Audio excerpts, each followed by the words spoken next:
She arrived with nothing but a 6-year-old daughter, a dress held together by stubbornness, and a brass key hanging against her chest that powerful men had already killed once to get their hands on. Every town across the Texas frontier had turned her away. Every rancher, every innkeeper, every good Christian woman had looked at her cracked boots and her gaunt face and decided she wasn't worth the trouble. But Naomi Caldwell wasn't looking for charity. She was looking for one chance, just one, before the road ran out completely.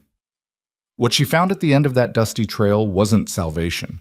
It was a ranch full of hostile cowboys, a hard-eyed man who didn't trust strangers, and the same enemy that had already taken everything she'd ever loved. If you've been waiting for a story about a woman who refused to stay down no matter how many times the world knocked her flat, this is it. Stay until the end, hit that like button, and drop a comment telling me what city you're watching from.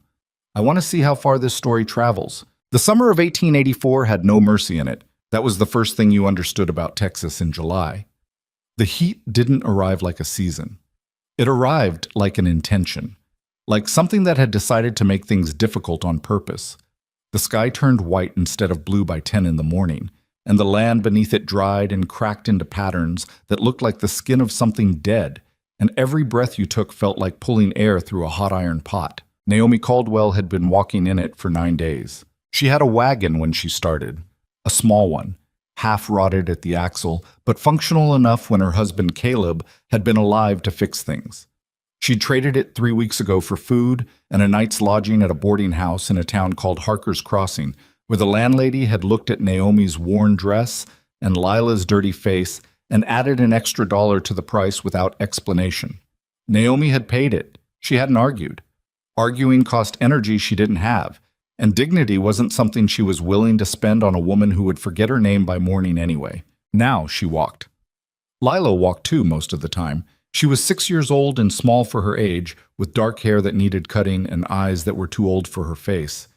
The kind of eyes children develop when they've watched their mother cry in the dark and pretend not to notice. She didn't complain much. That was the part that killed Naomi softly, steadily, day after day. A child who doesn't complain has learned that complaining doesn't help. "Mama?" Lila said, without looking up from the road. "Are my shoes going to fall apart today or tomorrow?" Naomi glanced at the left shoe, which had a sole coming away from the upper leather, flapping slightly with each step. She'd tied it with a strip of cloth 2 days ago. The cloth was fraying now. "Tomorrow," Naomi said. "Okay." Lila thought about this for a moment. "What happens after tomorrow?" "I'll figure something out." That was the answer she'd been giving for 6 months. Figure something out. It wasn't a good answer. It wasn't reassuring in any particular way. But it had the advantage of being true. She always had figured something out, even when figuring something out meant choosing the least terrible of 3 terrible options. There was a strange comfort in the consistency of that, she supposed. A mean, stubborn kind of comfort, but comfort nonetheless. They had left Morrow's Creek 4 days ago. Morrow's Creek had been the 3rd town to turn her away that month. Or the 4th, she'd lost count. A small cattle settlement with a general store, a church, a saloon, and a sheriff who'd told her politely but without any warmth in his eyes that they didn't have work for a widow woman and her child, and that she ought to try the next county over. The next county over was apparently always where the opportunity was. It was always just past the next horizon, just beyond the next dry riverbed and the next stretch of nothing. She'd done the arithmetic in her head somewhere around the 2nd day after leaving Morrow's Creek. She had 11 cents left. The bread she'd bought before departing was gone. The jerked beef she'd been rationing since Harker's Crossing was down to 3 strips, and Lila got 2 of them because a growing child needed food more than a woman who had learned to ignore hunger. She had a bedroll, a canvas bag with their remaining clothes, Caleb's old hunting knife, and the brass key on its leather cord around her neck. The key was the only thing she hadn't considered selling, not because she was sentimental about it. Naomi Caldwell had done away with sentiment the way you do away with anything that costs more than you can afford. She kept the key because it was worth more than money. It was worth, potentially, everything. Or it was worth nothing at all, and the men who had turned her husband's death into an accident had killed a man for nothing. She chose to believe the former. It was the only version of events she could live inside without losing her mind entirely. She was 43 miles from anywhere that looked promising when the old man found her. He was sitting on a fence post at the edge of a property line, doing nothing in particular, the way old men in Texas sometimes did, just existing near the land and watching the road go by. He had a white beard and a hat with a broken brim, and the particular stillness of someone who had no pressing appointments and no intention of developing any. "You look lost," he said. "I know exactly where I am," Naomi said. "Where's that?" "Nowhere close to where I need to be." The old man considered this. He looked at Lila, who looked back at him without expression. He looked at Naomi's shoes. Better than Lila's, but not by much. "Where you headed?" "Anywhere that needs a cook." "Can you cook?" "Better than most people in this part of the state." He seemed to find this funny, though he didn't quite smile. Bold claim. It's not a claim. It's a fact. I don't have the luxury of modesty at this particular moment in my life. The old man shifted on the fence post. He had the look of someone running a private calculation. Not unkind, just careful. "My name's Fletcher Dodd. I used to work for a man named Gideon Ashcroft, Blackstone Ranch, about 11 miles east of here." "Is he hiring?" "He's not the hiring type. He's the running a place into the ground because he won't ask for help type." Fletcher paused. His cook quit in April, a fella named Hector, walked off over a disagreement about biscuits, of all things. They've been feeding themselves since, which is roughly as bad as it sounds. "What kind of man is Ashcroft?" "Honest, hard, doesn't say much that isn't necessary, doesn't trust easy." He glanced at Lila again. "Doesn't generally go in for charity cases." "I'm not looking for charity, I'm looking for work." "There's a difference in how you arrive and how he'll see it." Fletcher said it without cruelty, just plainly, the way a person says a true thing. "He's going to look at you and that little girl and see trouble. Then I'll change what he sees." Fletcher Dodd was quiet for a long moment. Then he reached into his shirt pocket and pulled out a small folded piece of paper, a bill of some kind crumpled from being carried a long time. He held it out. Naomi stared at it. "Take it," he said. "Not charity. Consider it a loan against future wages if Ashcroft takes you on. And if he doesn't, consider it from an old man who's had a few doors closed in his face himself and knows what it costs." She took it. It was $2. She put it in her pocket without looking at it again because looking at it would mean feeling something about it, and she didn't have room for that right now. 11 miles east, she said. "Follow the fence line. You'll see the main gate. There's a sign, Blackstone painted on the post, can't miss it." He paused. "One more thing." "What?" "Don't ask him for work straight out. That'll put him on the defensive and he'll say no before he thinks about it. Ask him to let you cook one meal. Just one. If his boys don't like it, you'll leave. Give him a way to say yes that doesn't feel like obligation." Naomi looked at the old man for a moment.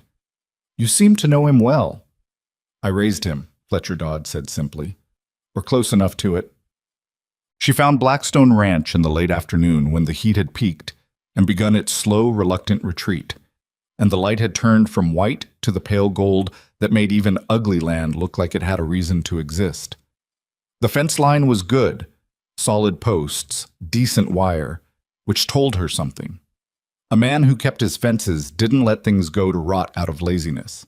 Whatever problems this place had, carelessness wasn't among them. The main gate was iron, heavy, with the painted black stone on the post exactly where Fletcher had said. Beyond it, the road ran straight for a quarter mile to a collection of buildings. A main house, a barn, 2 bunkhouses, some outbuildings, a water tower.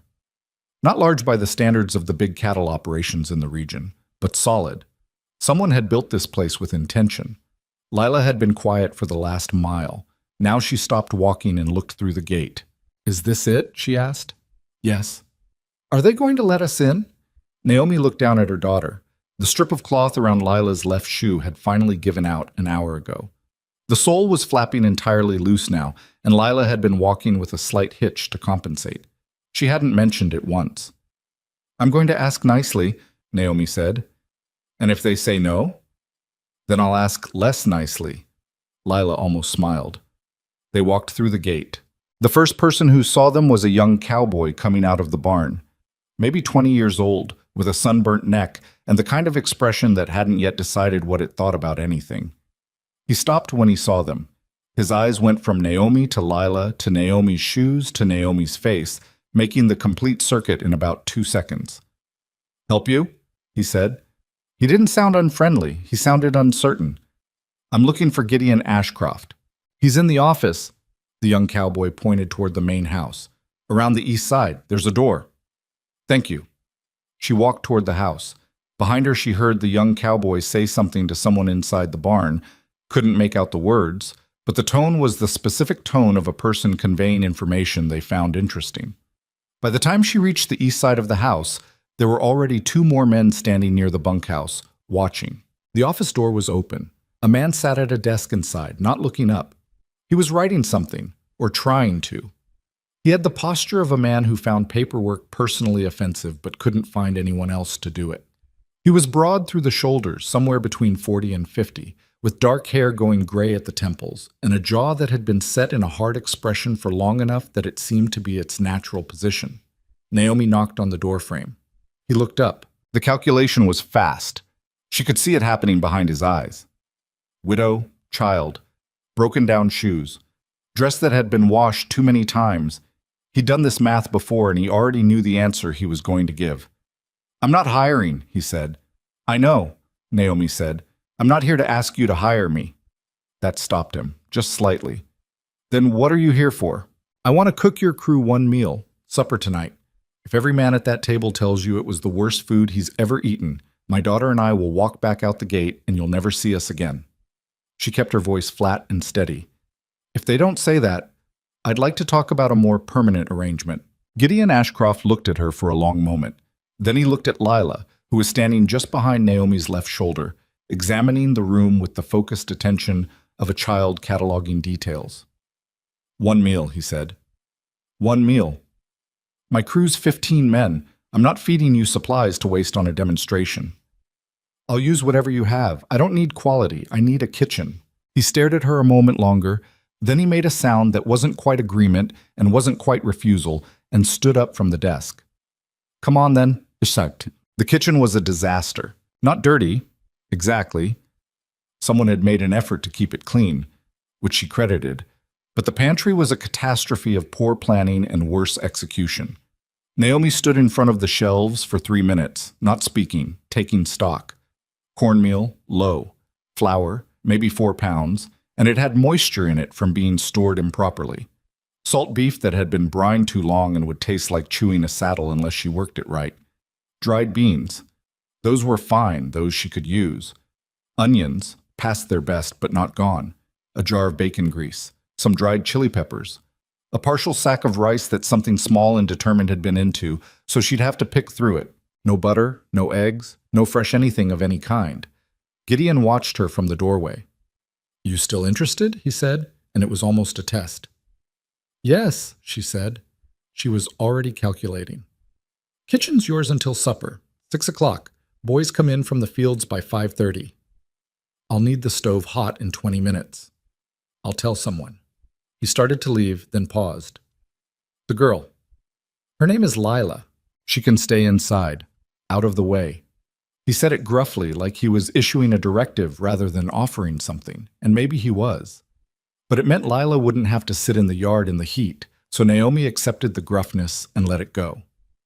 When he was gone, Lila came to stand beside her mother and looked at the shelves. "That's not very much food," she said. "No, it's not. Can you make something good out of it?" Naomi pulled the salt beef down from the shelf and began picking through it. "Have I ever not figured something out?"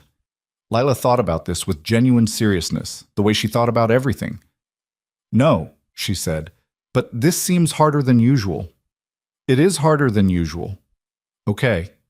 Lila looked around the kitchen, found a stool near the back wall, pulled it over, and sat on it. "I'll stay out of the way." "Thank you, baby." Boy. She soaked the salt beef in water first. 3 changes of water over an hour while she got everything else going, drawing the excess salt out. The beans she started in a heavy pot with the chili peppers and a piece of the least offensive salt pork she could find, letting them go low and slow, which was the only way to do beans properly and the thing most people skipped because they were impatient. She worked the rice over carefully, picking out the evidence of what had visited it, rinsing it twice. The onions she sliced thin and cooked down in bacon grease until they were sweet and brown and half dissolved, which would go over the beef when it was done. The cornbread was this problem. 4 pounds of flour with moisture in it. She couldn't make anything delicate, but she didn't need to. She mixed the cornmeal and flour together with the bacon grease and water and the salt she rationed carefully, shaped it into a heavy bread that would bake hard on the outside and dense inside. Not delicate, not beautiful, but substantial. The kind of bread that said something is going to put weight on your bones tonight. And on a ranch where 15 men had been feeding themselves through their own poor cooking, that was not a small thing. She heard them before she saw them. The sound of men coming in from a day's work is a specific sound. Boots on hard ground, the creak of saddle leather being put away, voices carrying across the distance. Then the voices getting closer, and the particular register that meant someone had spotted something unusual. She heard it clearly through the window. Low comments, a laugh, someone saying something she couldn't quite catch but the tone of which she understood perfectly. She didn't look up from the stove. The first one came into the kitchen doorway at 5:45, a red-haired man in his 30s with a beard and the look of someone who had appointed himself the group's representative for certain kinds of trouble. "So you're the cook," he said. "Yes," Naomi said, without turning around. "Huh." He was quiet a moment. "What are you making?" "Supper." "I can smell that." "What kind of supper?" "The kind where you sit down and eat it instead of standing in the doorway asking questions about it." Behind him, she heard someone else, she couldn't see who, make a sound that was either agreement or suppressed amusement. The red-haired man was quiet for a moment. "Hector used to let us see what was cooking," he said. "I'm not Hector." She turned around then, because the timing felt right. She looked at him directly. "My name is Naomi Caldwell. I've been cooking for 35 years and I've never poisoned a single person, which I understand is above the average for this kitchen recently." She let that sit for a second. 6 o'clock. "Wash your hands. Sit down." The red-haired man opened his mouth, then closed it again. "Yes, ma'am," he said. He said it with an edge of mockery, but he said it. That was enough for now. At 6 o'clock, 15 men came through the door and sat at the long table in the ranch house dining room. Gideon Ashcroft sat at the head. The red-haired man, whose name, she learned later, was Pete Harker, sat in the middle, where he could hold court. There was a boy at the far end who couldn't have been more than 17, with the look of someone who hadn't been away from home long enough to stop being homesick. Naomi and Lila brought the food out together. The salt beef braised down with the caramelized onions served over the rice. The bean and chili pot. The heavy cornbread on a board, already cut into chunks. The table was quiet in the way of people who haven't eaten well in a while and have been surprised by the smell of something better than they expected. Pete Harker served himself first. That was his way. She could already tell. He put a piece of beef in his mouth, chewed, said nothing, put another piece in his mouth. Across the table, the young boy ate 2 bites of the beans and looked up with an expression that was almost painful in its transparency. He looked like someone who had just been unexpectedly reminded of something good from before. Gideon Ashcroft cut a piece of cornbread, ate it, and looked at his plate. Nobody said anything for the first 10 minutes. That was unusual, she knew. 15 men at a table that long, that quiet. She stood near the kitchen door with Lila beside her and waited. Finally, a man halfway down the table, older, with gray in his beard, whom she didn't know yet, looked up and said simply, "Ma'am, are those your beans, or did you find a recipe somewhere?" "Those are mine," she said. He nodded once and went back to eating. That was all. No proclamation, no dramatic declaration, just a man nodding about beans. But she saw Pete Harker glance down the table at the man and then at his own plate, and she saw the 17-year-old refilling his bowl without asking permission. And she saw Gideon Ashcroft eat everything on his plate and then sit with his hands flat on the table, looking at nothing in particular, the way a man looks when something has shifted that he hasn't fully accounted for yet. After supper, most of the men filtered out. Naomi began clearing the table. Lila carried plates with the careful deliberateness of a child trying to prove she was useful. Pete Harker was the last to leave. He stopped at the door and looked back at Naomi. "That's salt beef," he said. "How'd you do that?" Hector's beef tasted like a boot. "Water," she said. 3 changes before you cook it. Most people skip it because it takes time." He looked at her. "Huh." He seemed to wrestle with something. "It was decent," he said finally. Don't let it go to your head. And he left. Naomi almost laughed. She caught it before it came out. After the room was clear, Gideon appeared in the doorway between the dining room and the kitchen. She was washing the heavy pot, her back to him. He was quiet long enough that she turned around. "That was a good meal," he said. "Thank you. Better than good." He looked like the admission cost him something. "Where did you come from before this?" "Morrow's Creek, most recently. Before that, Harker's Crossing. Before that, places that don't matter." "What happened to your husband?" She looked at him steadily. "He died 14 months ago." She didn't offer more than that. "Not yet." He nodded slowly. "The girl. She all right? She doesn't look like she's eaten much lately." "She's fine. I didn't mean anything by it." He paused. "There's a room off the kitchen. Small. It was Hector's. Clean sheets in the chest." He said it the same way he'd said everything. Not warm, not soft, but direct, like stating a fact. "There's a small cot in the storeroom I can have moved in for the child." Naomi looked at him for a moment. "What does that mean in terms of the arrangement?" "Gee..." "It means you cooked a meal my men didn't complain about, which hasn't happened since April, and I'm not inclined to let you walk back out the gate tonight." He looked at her with those flat gray eyes. "I'll pay you $30 a month. Board included for you and the girl. Work starts at 5 in the morning." "35, she said. Something moved at the corner of his mouth. Not quite a smile. 32. 34. And Lila gets a proper bed, not a cot." He looked at her a long moment. 33. And there's a small bed in the back room already, under the cot. Hector used it for storing feed sacks, but it's a bed." "Done," she said. They didn't shake hands. There wasn't anything warm about the exchange. But when he left the kitchen, Naomi turned back to the pot she was washing and exhaled a breath that she had been holding, she realized, for most of the last month. That first night after Lila was asleep in the small back room, a real bed, the feed sacks removed, a quilt folded at the foot, Naomi sat on the edge of the kitchen cot in the dark and held the brass key in both hands. It was a small, ordinary-looking thing, the kind of key that might open a storage cupboard or a mailbox or 100 other unremarkable things. Caleb had made it look ordinary on purpose. He'd been good at that, making dangerous things look like they were nothing. She'd found it 6 days after his death, sewn into the lining of his work coat. The coat she'd almost given away to a neighbor, nearly unthinking, until she'd felt something hard inside the collar and cut the stitching open. There was the key, and with it a small folded note in Caleb's handwriting. 3 lines, no signature, as if he'd been careful even in that private moment. Box 14. First National, Abilene. Don't go alone. Don't go until you're ready. She hadn't gone yet. She wasn't ready. She wasn't ready because she didn't know who she could trust, and she didn't know who she could trust because Caleb had died in a manner that looked like a riding accident, and she knew it wasn't, and she didn't know how far the network of people who had made it look that way actually extended. In a county where judges and sheriffs and businessmen might all be connected to the same rot, a widow woman with a key and a theory was a very vulnerable thing. She closed her fingers around the key. Blackstone Ranch was 11 miles from nowhere. The men here didn't know her. The man who owned it didn't know her. She'd been here less than 12 hours.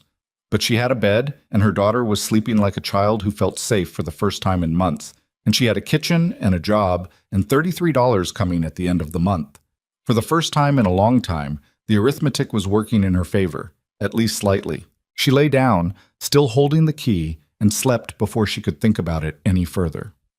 The weeks that followed had a rhythm to them that she had been missing so long she'd forgotten what it felt like. Up before 5. Fire in the stove. Breakfast for 15 men who arrived in stages, some still half asleep, some already awake and sharp-eyed. The slow education of a pantry that needed to be managed better than it had been, which meant careful conversations with whoever did the supply ordering.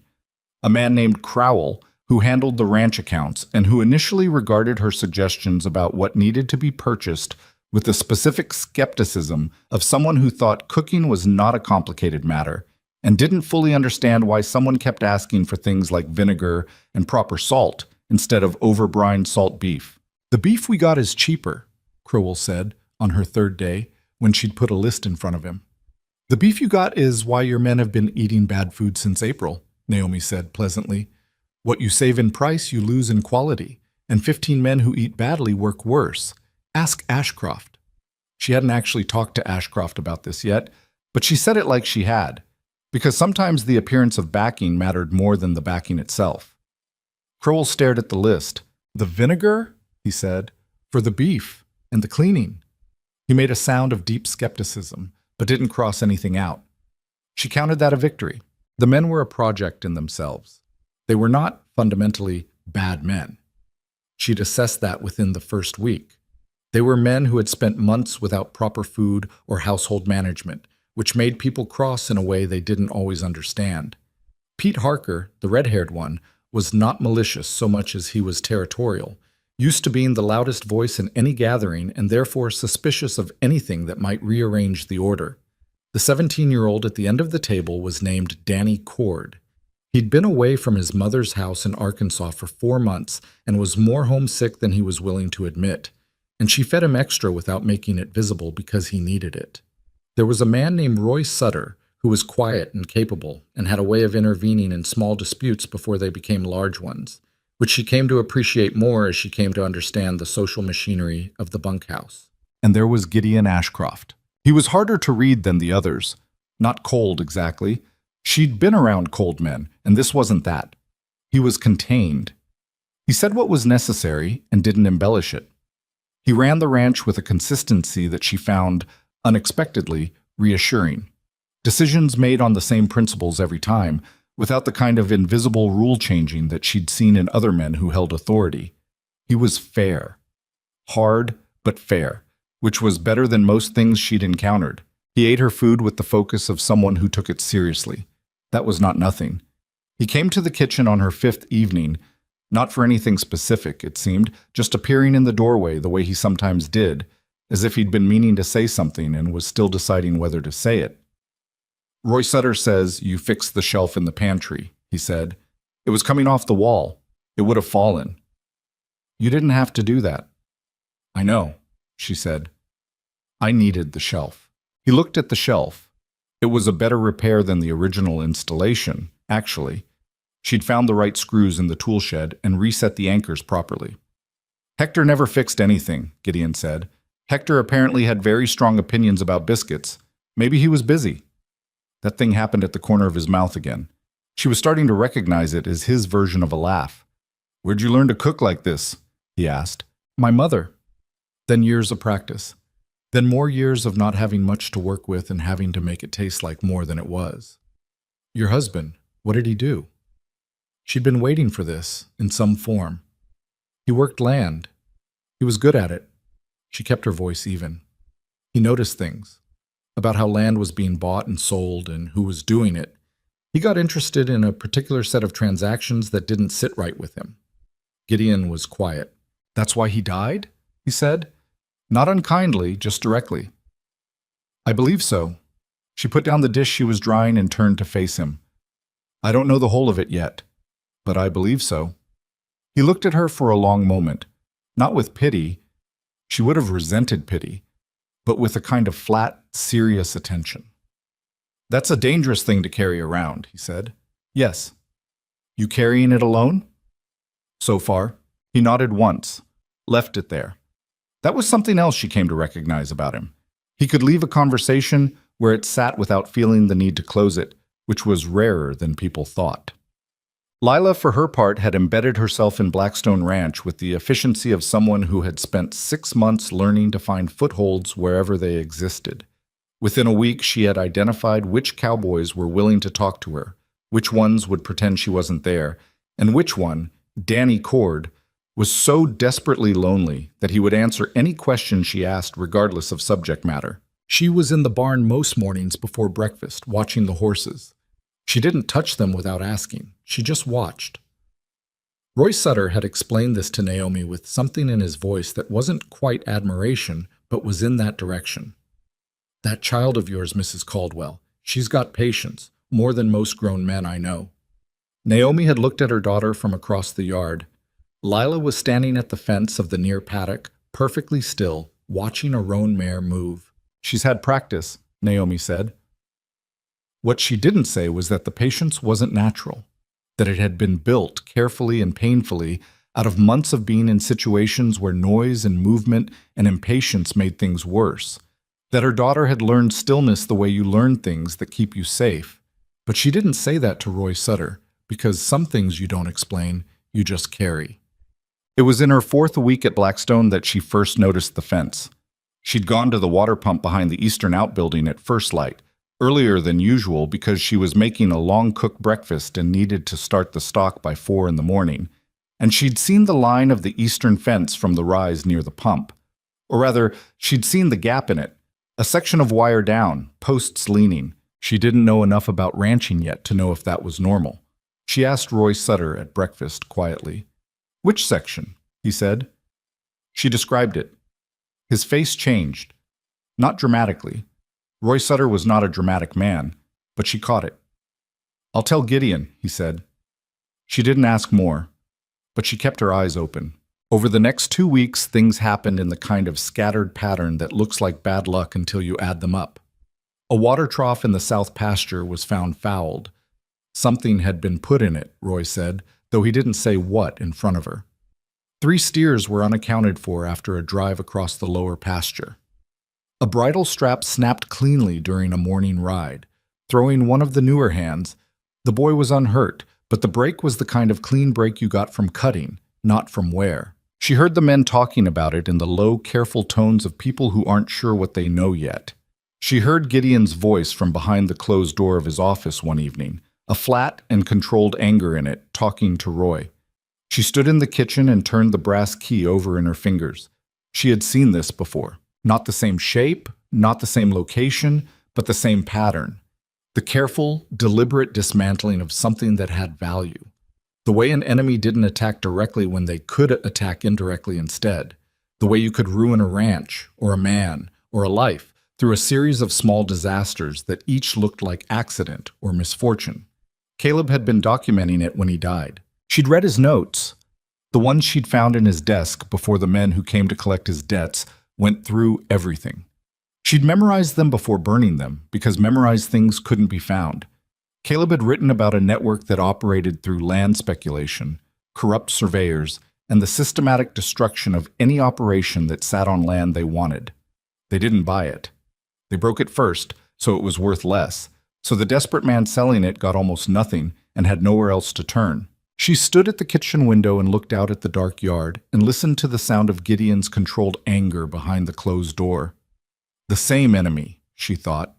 She didn't know how or why exactly, not yet. Blackstone Ranch was a real operation. Solid land, good cattle. It was the kind of thing that would be worth something to the right buyer after it was broken. She tucked the key back inside her collar and went back to the stove. She wasn't ready yet, but she was getting ready. Bishan. On a Thursday evening in her 5th week, Pete Harker came into the kitchen after supper. He stood in the doorway the way he always did, like a man who hadn't fully decided whether he was staying or going. "You need something?" Naomi said. "No." He was quiet for a moment. "That was good. The stew. Thank you. I said that to Hector once about his food, and he talked about it for 3 days. A pause. I'm not saying it'll last, just tonight. I understand." He looked at Lila, who was sitting on her stool in the corner with a piece of chalk and a small slate that Danny Cord had given her, working through letters. "The kid's smart," he said. "She is. She your only one?" "Yes." He looked like he was going to say something else and then decided not to. He tapped the door frame twice, which appeared to be his way of concluding things, and left. Naomi watched the empty doorway for a moment. "You're not here by accident," she thought, though she couldn't have said with certainty who she was thinking it at, Harker or herself, or the invisible machinery that had apparently decided to put her and her key and her dead husband's evidence in the orbit of Gideon Ashcroft's slowly being ruined ranch. She picked up a dish and started drying. Whatever was coming, and she knew now, with a quiet certainty that settled in her chest like a stone, something was coming. She would not be running when it arrived. Not this time. The first frost came early that year, which the older hand said was a bad sign, though they disagreed about what exactly it was a bad sign of. Roy Sutter said it meant a hard winter. Danny Cord said his grandmother had always claimed early frost meant trouble before Christmas. Pete Harker said both of them were making things up, and that frost was just frost. Naomi listened to all three of them at breakfast and said nothing, because she was thinking about the fence. There had been two more sections down since the first one she'd noticed from the water pump. The second had been on the western boundary, which Gideon had attributed to a bull that had been working that corner of the pasture and had a history of testing wire. The third was on the north side, and that one he hadn't said much about at all, which meant he was thinking about it the way he thought about things that bothered him, quietly, from multiple angles, not ready to say what he'd concluded. She refilled Pete Harker's coffee without being asked, which startled him slightly. "You're thinking about something," he said. "I'm always thinking about something." "Looks like something specific." She put the coffee pot down. "How long have you worked here?" 6 years. In those 6 years, has the ranch had problems like this before? Fences? Livestock going missing? Trough getting fouled? Pete looked at her across his coffee cup. He was not stupid. She'd established that by now. Just suspicious of things he didn't initiate. "Gideon talked to you about that?" "No one talked to me about it. I have eyes." He was quiet for a moment, running the edge of his thumb along the rim of the cup. "Nothing like this," he said finally. "We've had fence problems. That's ranching. But not all at once like this. Not 3 places in a month." "No, not 3 places in a month." She went back to the stove. Pete Harker sat with his coffee and didn't say anything else, but she could feel him thinking about it the way you feel a change in pressure before a storm. The man who came riding in on a Tuesday afternoon in the middle of October was not the kind of man you missed. He arrived on a good horse, not showy, but expensive, the kind bought for reliability rather than appearance, wearing a coat that cost more than most men on this ranch made in 2 months. He had a companion with him, younger, with the flat eyes and the easy posture of someone who had been hired for reasons that didn't have much to do with cattle. Naomi saw them from the kitchen window. She watched Gideon come out of the office to meet them. She couldn't hear what was being said, but she could read the shape of the conversation, the visitor talking at length, relaxed, with the confidence of someone delivering terms rather than making a request. Gideon standing with his arms crossed, not moving, saying very little. After 20 minutes, the visitor left. Gideon watched him go down the road and then stood looking at the gate for a while before going back inside. That evening, after supper was cleared and the men had gone to the bunkhouse, Gideon appeared in the kitchen doorway. He had a piece of paper in his hand, folded, official-looking. "You know a man called Harlan Voss?" he asked. Naomi kept her hands busy with the dish she was drying. "Why?" "That's not an answer." "No." She turned around. "I don't know a Harlan Voss. Why are you asking me?" He looked at her for a moment, as if recalibrating something. "A land agent came today, representing a company called Voss and Meridian Holdings. He made an offer on the ranch." He paused. "Not a request. He presented it like the conclusion of a conversation that hadn't actually started yet." "What kind of offer?" 40 cents on the dollar of what this land is worth. Maybe less." He set the paper on the kitchen table. "With a 30-day consideration period." Naomi looked at the paper without touching it. "And if you don't accept in 30 days? He didn't say. He didn't have to. Gideon's jaw was in the particular position it took when he was controlling something. He mentioned that the drought this year had been hard on everyone and that ranches in this part of the state were struggling to hold their value. He said it like he was doing me a favor by offering anything at all. He mentioned the drought specifically. 3 times. She picked up the paper then and unfolded it. It was professionally written, formal language, clean figures, names and dates in the right places. The company name at the top was printed, not stamped. This was not a document someone had put together quickly. "Voss and Meridian," she said. "What do you know about them?" "I know I've never heard of them, and I know my land isn't for sale." His eyes were on her face.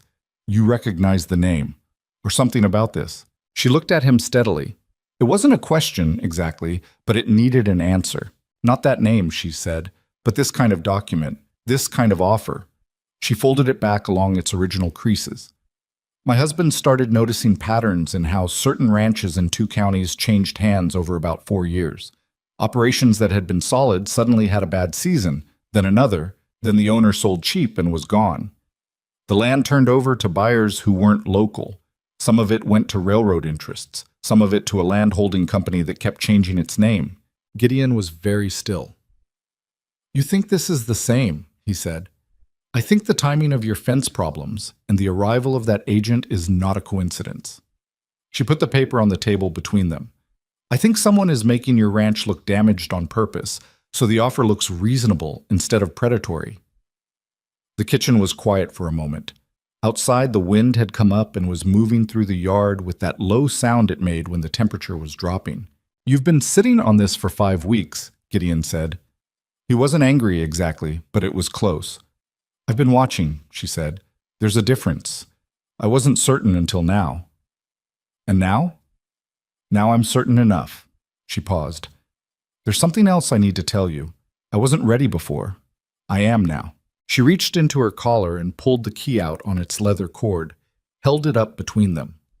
It was a small, plain thing under the kitchen lamp, brass, slightly tarnished, the kind of key that opened nothing that looked important.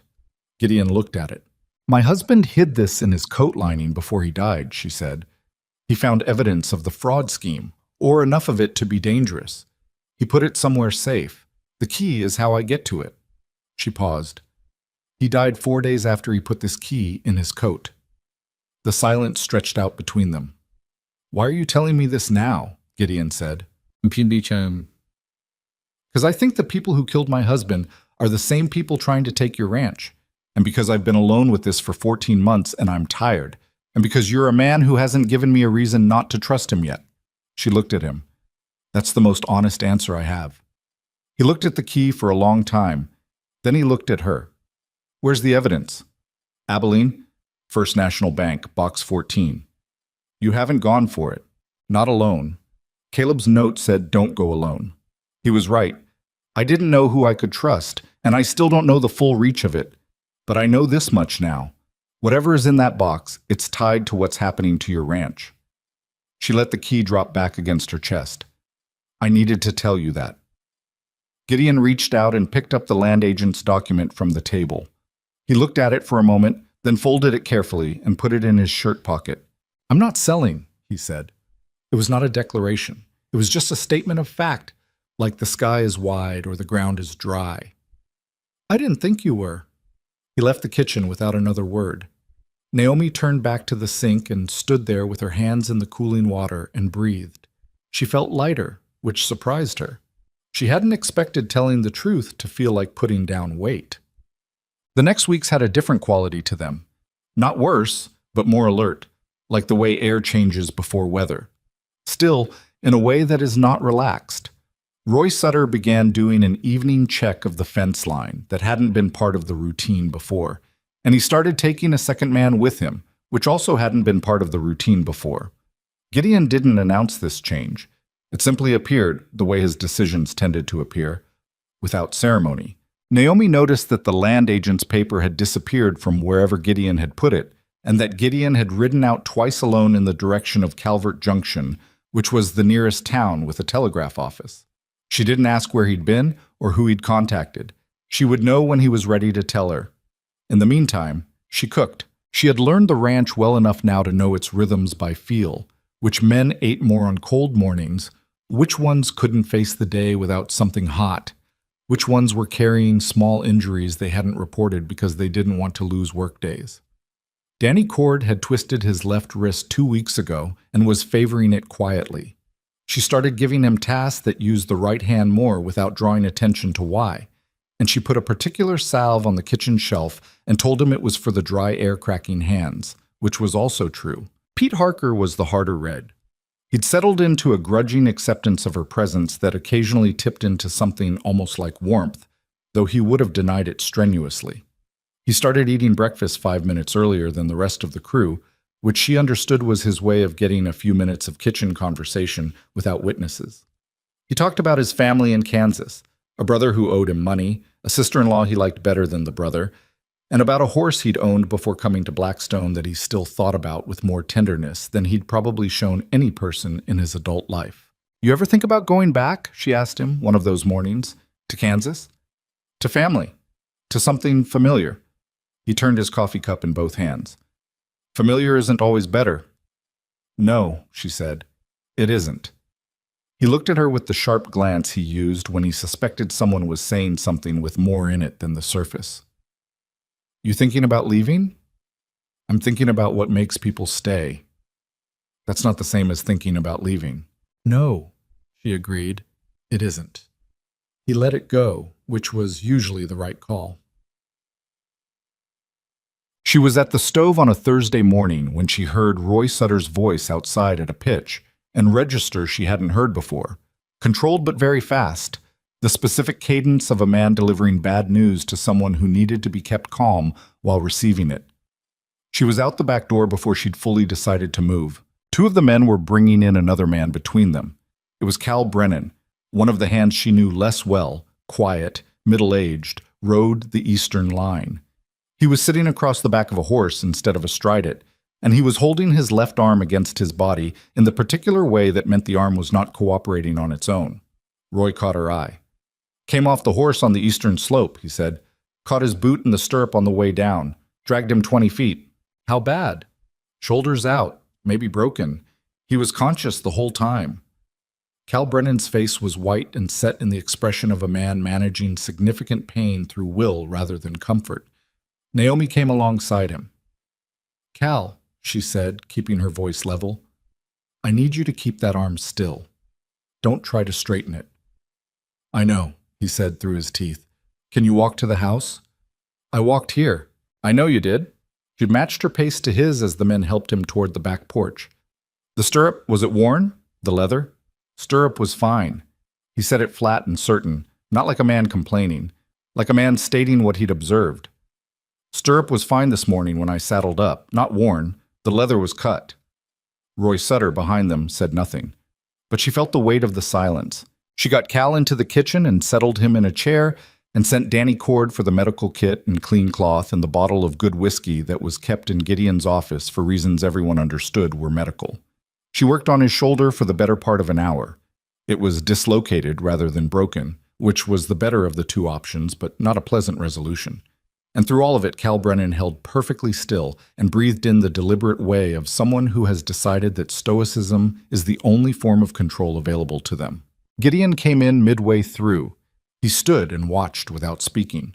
When it was done and Cal was settled with his arm immobilized and a glass of whiskey he had genuinely earned, Gideon said, You said a shoulder before? Yes, Naomi said. She was washing her hands. Where'd you learn that? Same place I learned most things, having to. Gideon looked at Cal. The stirrup leather. Cut, Cal said. Halfway through, clean edge, inside the fold where you wouldn't see it unless you knew to look. It'd hold for saddling up, and it'd hold for the first mile or so. After that, he stopped, didn't finish it. After that, it'd go when you were moving fast, Gideon said. Yeah. Gideon stood in the kitchen doorway and looked at nothing in particular for a long moment. He had the look of a man adding things up in a column that was getting longer than he'd planned for. I'm calling the men in, he said finally. Full meeting, after supper. He looked at Naomi. You should be there.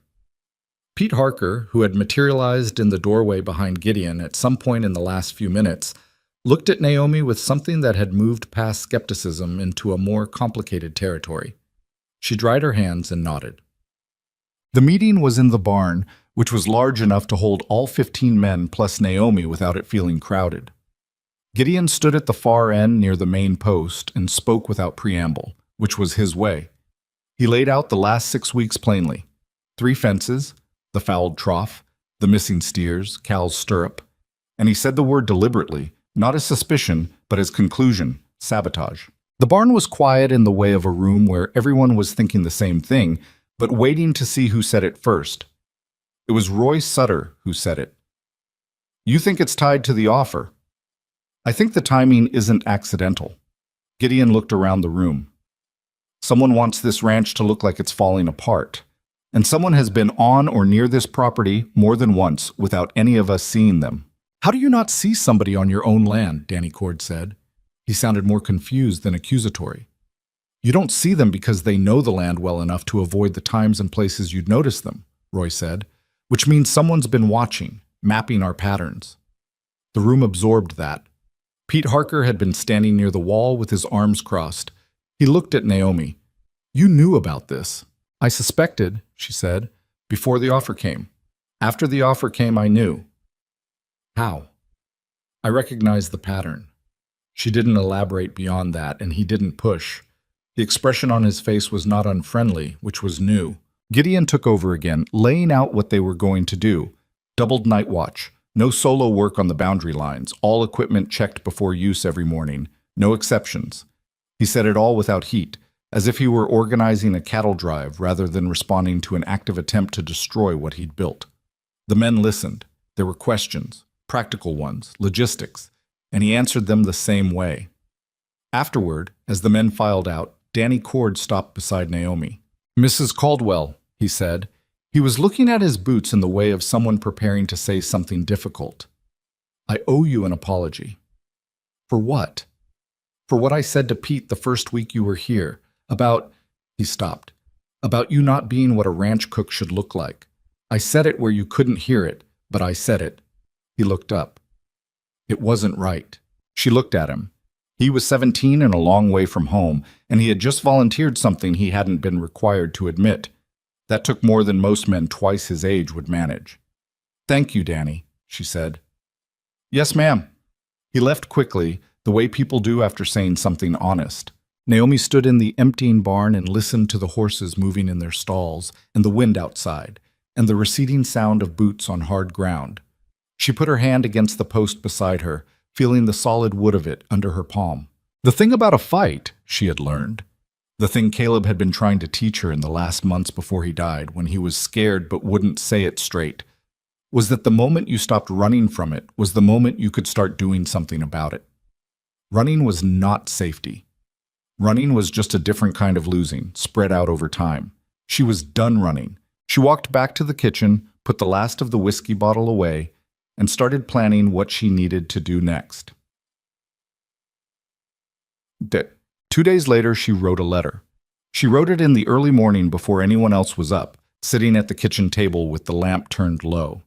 It was addressed to a lawyer in Abilene named Thomas Greer, whose name she'd found in Caleb's papers, one of the few names Caleb had written down without any mark of suspicion next to it, which in his system had meant something. She didn't write everything. She wasn't ready to write everything. She wrote enough to establish contact, enough to ask whether the name Voss and Meridian Holdings was known to him, enough to signal that she had information and was looking for someone she could trust to handle it properly. She sealed it and wrote Greer's name and address on the front and then sat looking at it. It was a small act, a letter to a stranger in a town 3 days' ride away. But she knew, because Caleb had taught her this, had said it explicitly once, late at night when Lila was asleep and he was sitting at their kitchen table looking at his notes, and she could see the fear he was keeping out of his voice, that small acts done at the right moment were the things that moved everything else.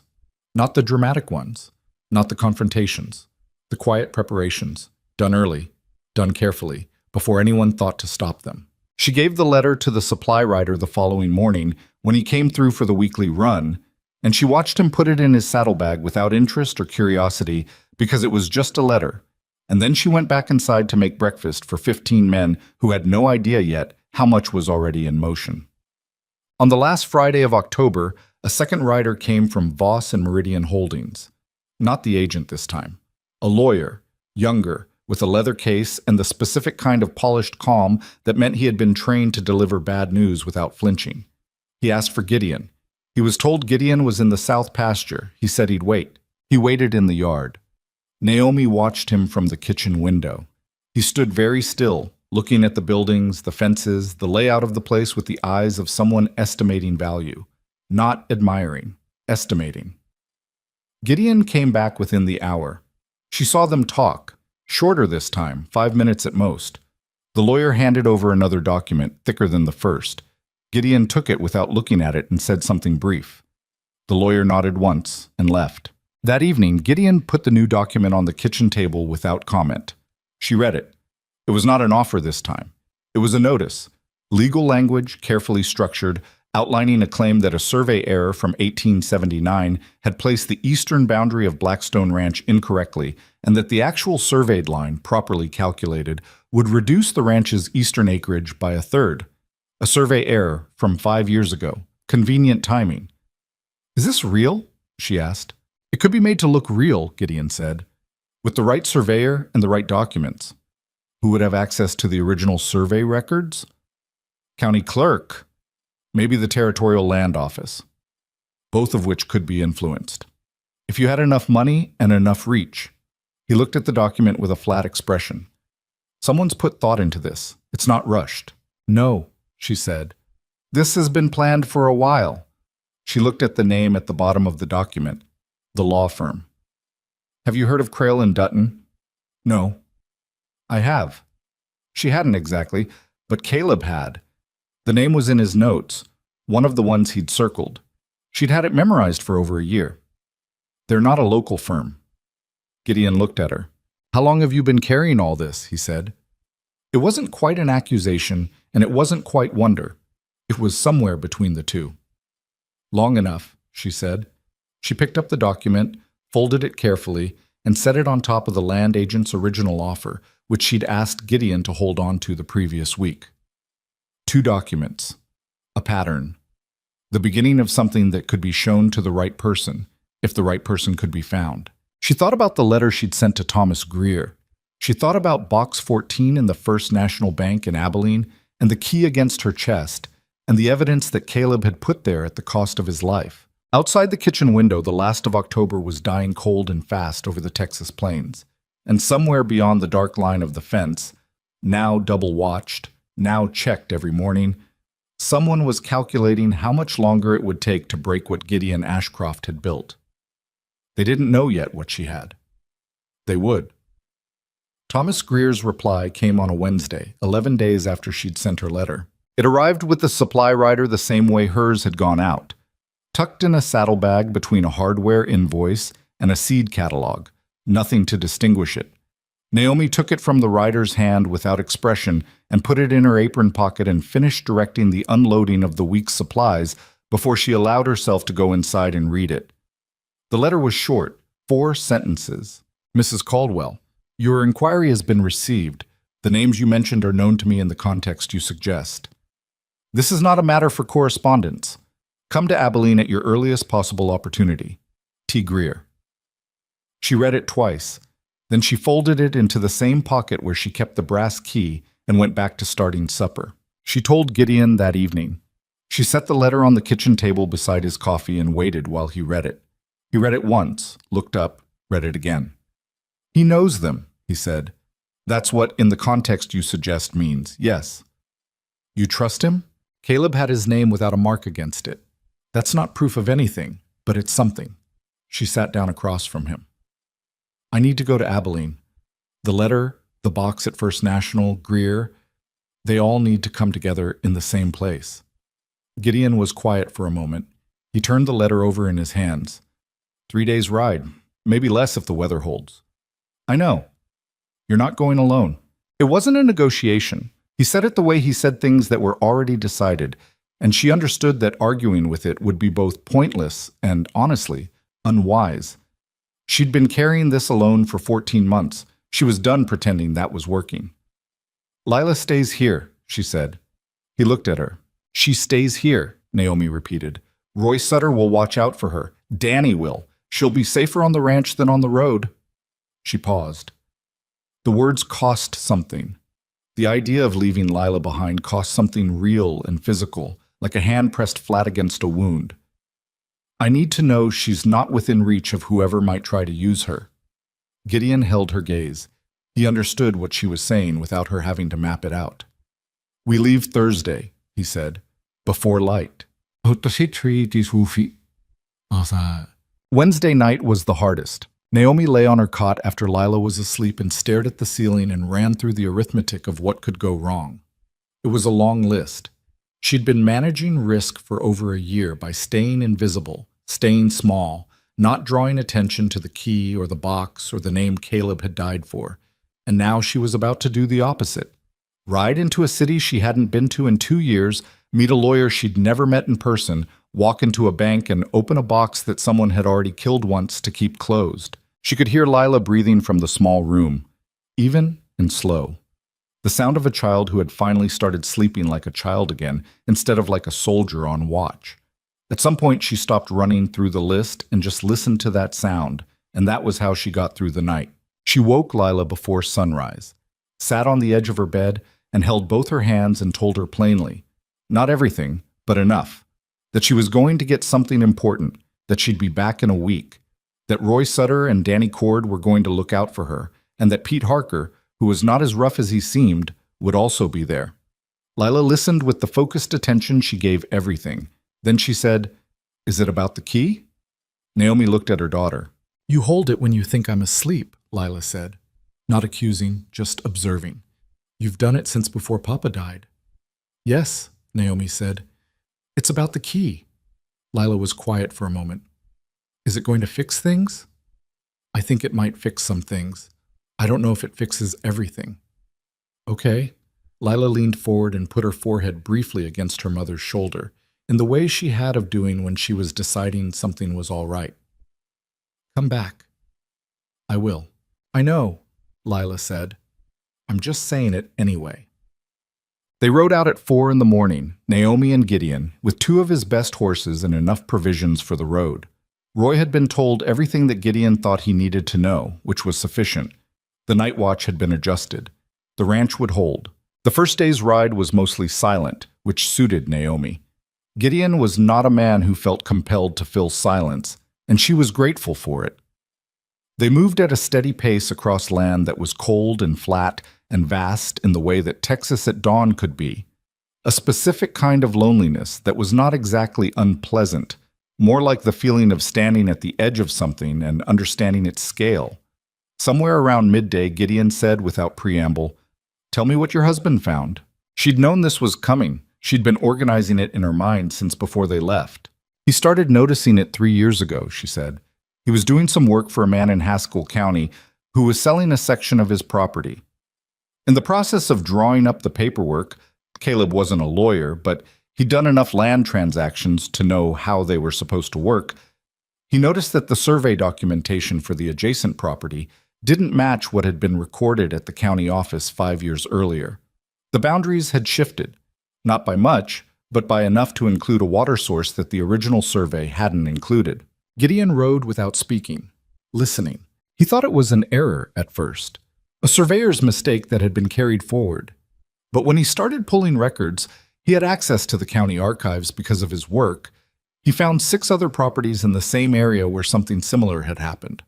Old surveys replaced by new ones, water access redistributed, property lines shifted by fractions that didn't look significant on paper but added up to real value over enough acreage.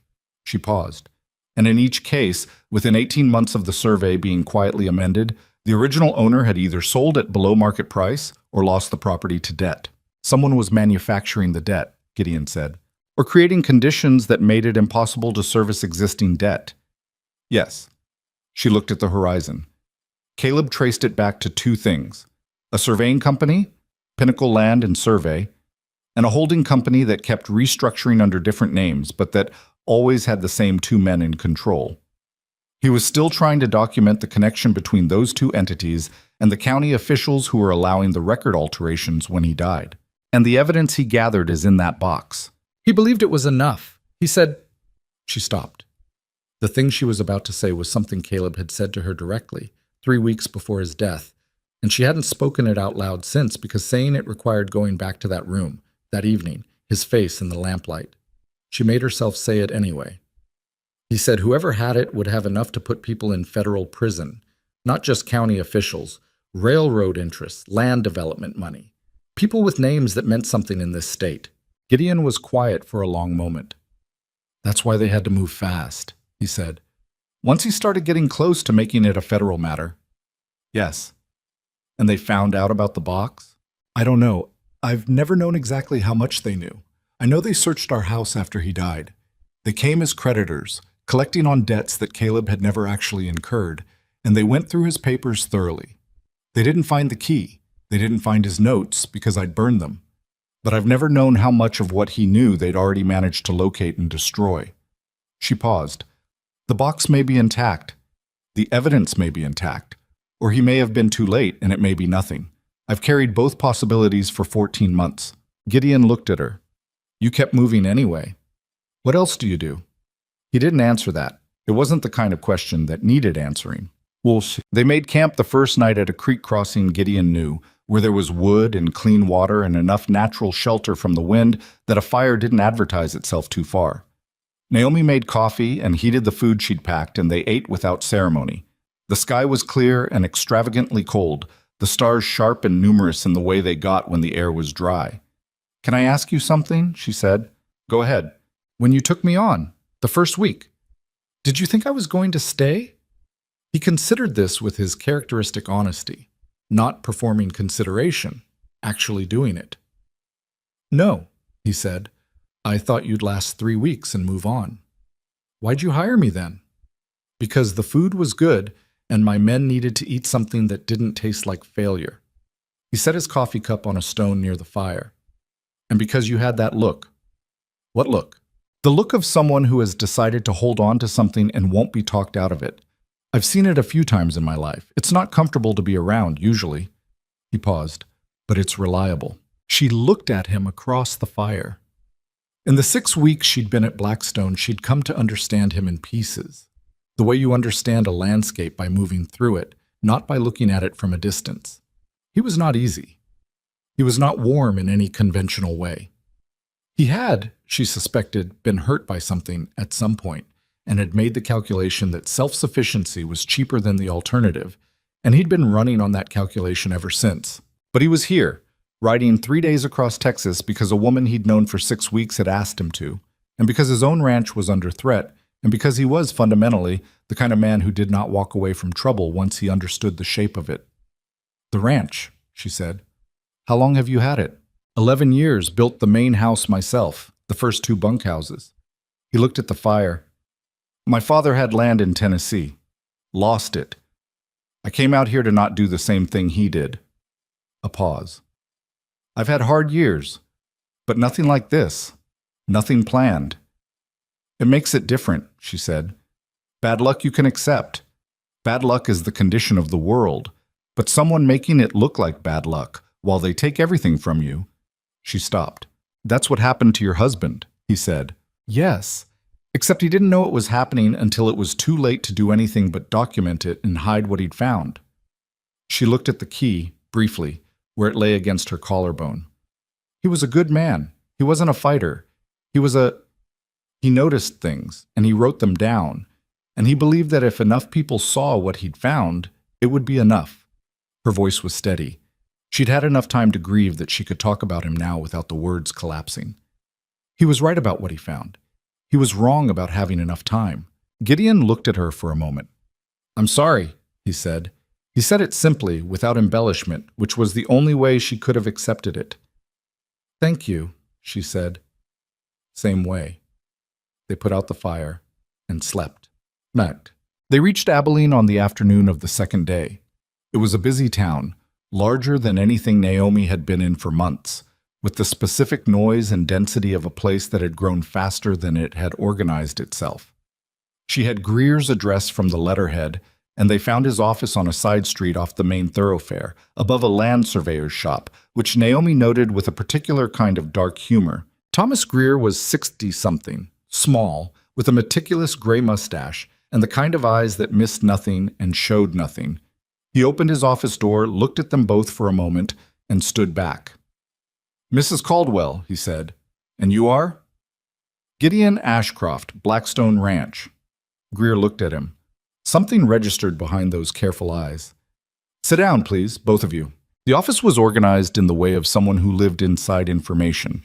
Papers in ordered stacks, files on labeled shelves, a desk clear of everything except what was currently being worked on. He made no small talk. He sat across from them and looked at Naomi directly. How much do you know about what your husband found? He said. Enough to know it was worth dying over, less than I'd like. What do you know about Harlan Voss? She felt Gideon go still beside her. She kept her voice level.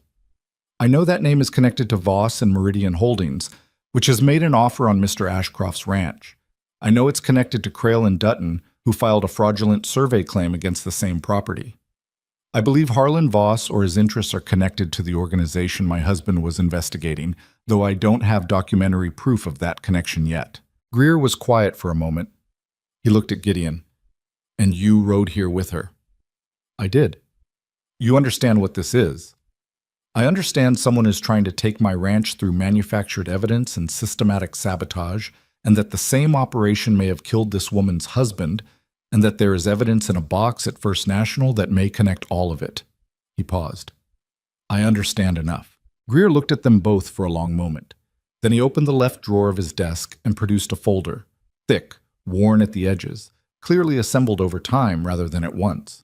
Harlan Voss has been operating in this territory for 7 years, he said. He controls Pinnacle Land and Survey, which he acquired 4 years ago through a front company. He has relationships with 2 county clerks, 1 district judge who has since retired, and at least 3 officials in the Territorial Land Office. He looked at Naomi. Your husband's name appears in my notes, Mrs. Caldwell. He contacted me 8 months before his death. We corresponded twice. He was thorough, careful. He knew exactly what he had found, and he knew the risk of it. He paused. When I heard about his accident, I had my own doubts. I was not in a position to act on them. You're in a position now? Naomi said. That depends on what's in the box. She pulled the key from around her neck for the first time in 14 months and held it across the desk. Greer looked at it. He did not touch it. Box 14, she said. I know the bank manager, he said. We can go this afternoon. First National Bank was 3 blocks from Greer's office. The bank manager, a man named Hollis, was known to Greer well enough that the request to access the box was handled quietly and quickly, without the kind of public ceremony that would draw attention. They were shown to a small private room, Naomi, Gideon, and Greer, with Hollis waiting outside. The box was standard issue, unremarkable, the kind kept by hundreds of ordinary people for documents and valuables. Naomi put the key in the lock. Her hands were not shaking. She noticed this with a small private surprise. 14 months of carrying this, and her hands were steady. The key turned. The box contained a sealed oilskin packet tied with cord. Beneath it, a second envelope sealed with wax. And beneath that, a short letter in Caleb's handwriting, addressed simply, "For whoever opens this." Greer looked at the oilskin packet but didn't reach for it. He looked at Naomi. She looked back at him and then picked it up herself and opened it. Inside were documents, survey records, originals and the altered copies side by side, annotated in Caleb's handwriting. A ledger of transactions with dates and parties named. 3 letters signed connecting a county official in Haskell to a payment from a company that appeared 4 steps removed from Pinnacle Land and Survey, but which Caleb's notes traced back to it with what looked like meticulous care. A sworn statement from a surveyor named Webb, dated and witnessed, attesting to having been coerced into filing false boundary records.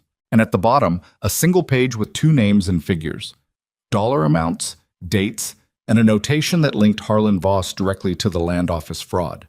Greer read it in silence. He read it slowly and carefully, the way lawyers read things they may need to reconstruct in detail later. When he finished, he set it on the table and looked at nothing for a moment.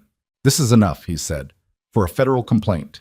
If it's presented correctly and to the right party, before Voss has any indication it's coming. How long? Gideon said. To file the complaint and move for arrest warrants? 3 days, if I contact my associate in Dallas tonight. He looked at Naomi. There will be retaliation. Not immediately, but once this moves into official channels, people connected to Voss will know that something is happening. It will not be safe to return to your ranch immediately. Lila is there, Naomi said. Her voice was very quiet. Greer looked at her. My daughter is at Blackstone Ranch, she said, alone, with a crew of men who are good men but who don't know what's coming. Can you get word to them tonight? Greer asked. Telegraph, Gideon said immediately. He was already standing. To Roy Sutter. We tell him to take Lila into Calvert Junction and stay at the hotel there. He'll do it without asking why if I send it. Naomi stood up. The oilskin packet was still in her hands. She looked at it. This thing Caleb had put together and hidden and died for.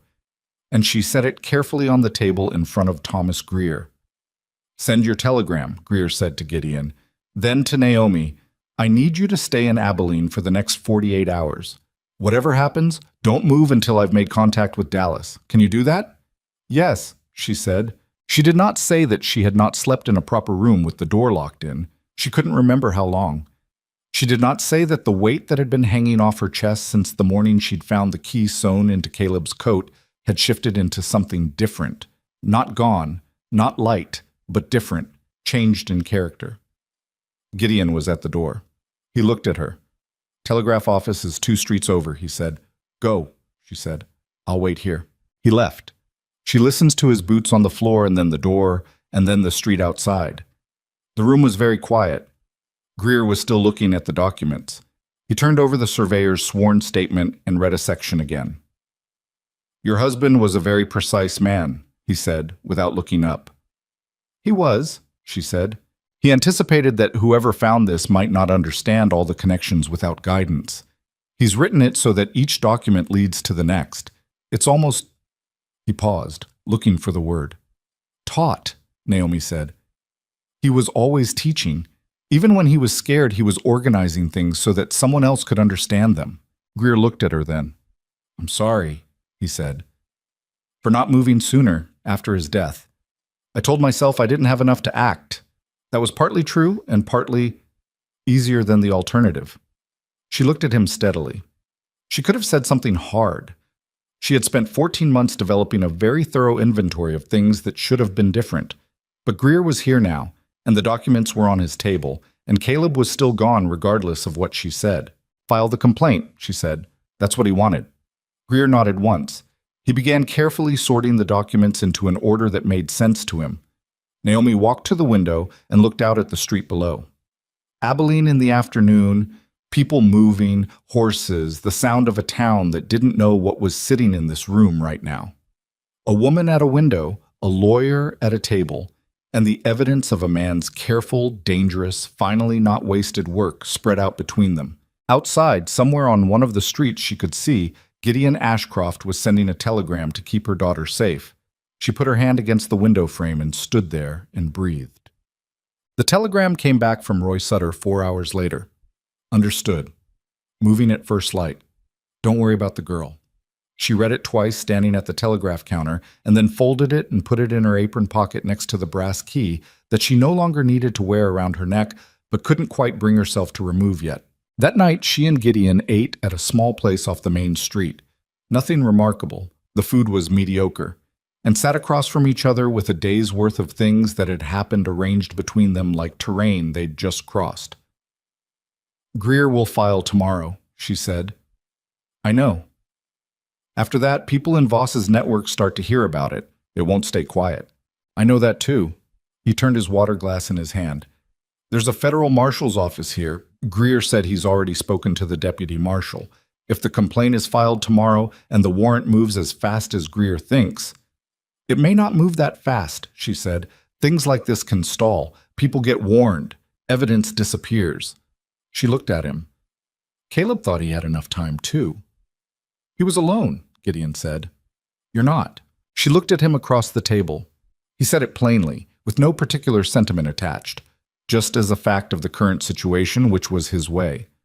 "No," she said, "I'm not." Outside, Abilene was settling into its evening noise, the saloons, the street traffic, the particular sound of a western town after dark that was familiar enough to be almost comfortable. She thought about Lila, somewhere on the road to Calvert Junction with Roy Sutter, probably asleep against his arm by now the way she fell asleep anywhere if she was tired enough. She thought about Blackstone Ranch sitting in the dark with the double watch on the fence line, and Pete Harker somewhere in the bunkhouse, running his thumb along the edge of a coffee cup. "When we go back," she said, "it won't be over. Not right away." "No. The sabotage may continue while the legal process moves. Voss won't sit still." "I expect not." "You're not worried," she said. Not quite a question. He looked at her. "I'm worried," he said. "I'm just not interested in letting it stop me from doing what needs doing. There's a difference." She thought about that. It was the clearest thing he'd said about himself in the entire time she'd known him. "Yes," she said, "there is." The food came and they ate it, and outside the window the town moved around them.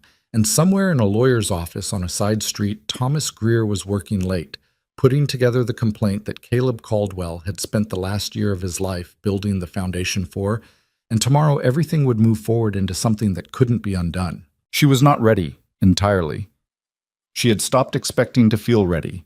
But she was here, and the key was around her neck, and the evidence was in the right hands. And for the first time in 14 months, the next move belonged to her side. Greer filed the complaint the following morning. Naomi wasn't present for the filing. It happened in a federal building 2 streets from his office, behind closed doors, with the deputy marshal and a second official whose name Greer didn't share with her, which she understood was deliberate. The less she knew about the procedural machinery, the less she could inadvertently reveal if someone came asking the wrong questions in the wrong way. She and Gideon waited in Greer's office. She sat. Gideon stood near the window and watched the street with the patience of a man accustomed to waiting for things he couldn't accelerate. The office was quiet except for the sound of the building settling in the morning cold and the distant street noise filtering through the glass. It took 2 hours. When Greer came back, he sat down behind his desk and folded his hands on top of it and said, "It's filed. The deputy marshal is moving for warrants this afternoon. He agrees the survey documentation is sufficient, and the sworn statement from Webb is the piece that ties the county official directly to Voss." He paused. "He also said something I want you both to hear." "What?" Naomi said. "He said your husband's name has come up before. In a different context, a complaint filed by another rancher in Haskell County 2 years ago that was dismissed at the county level before it reached federal attention. Your husband was listed as a potential witness." Greer looked at her. "The marshal believes Caleb Caldwell was identified as a risk by Voss's people at least 6 months before his death, probably longer." The room was very quiet. "He was already being watched," Naomi said. "Yes." She sat with that for a moment. She had known it, in the abstract way you know things you can't prove, but knowing it confirmed, stated plainly by a federal officer, was a different weight entirely. Caleb had known too. That was what she kept coming back to. He'd known, and he hadn't run. And he'd sewn the key into his coat lining and written 3 careful lines and gotten the evidence somewhere safe before they caught up to him. "The warrants," Gideon said. "How fast? For the county officials and the surveying company principals, today or tomorrow? For Voss himself?" Greer's expression shifted slightly, the first crack in his professional composure. "Voss is not a man who stays in one place when he senses movement. The marshal is concerned that if the lower warrants execute first, and word reaches Voss before his own warrant is in hand, he'll move." "Move where?" "Out of the territory, out of federal jurisdiction." Greer looked at them both. "The marshal is going to try to time it, execute everything simultaneously, but that requires...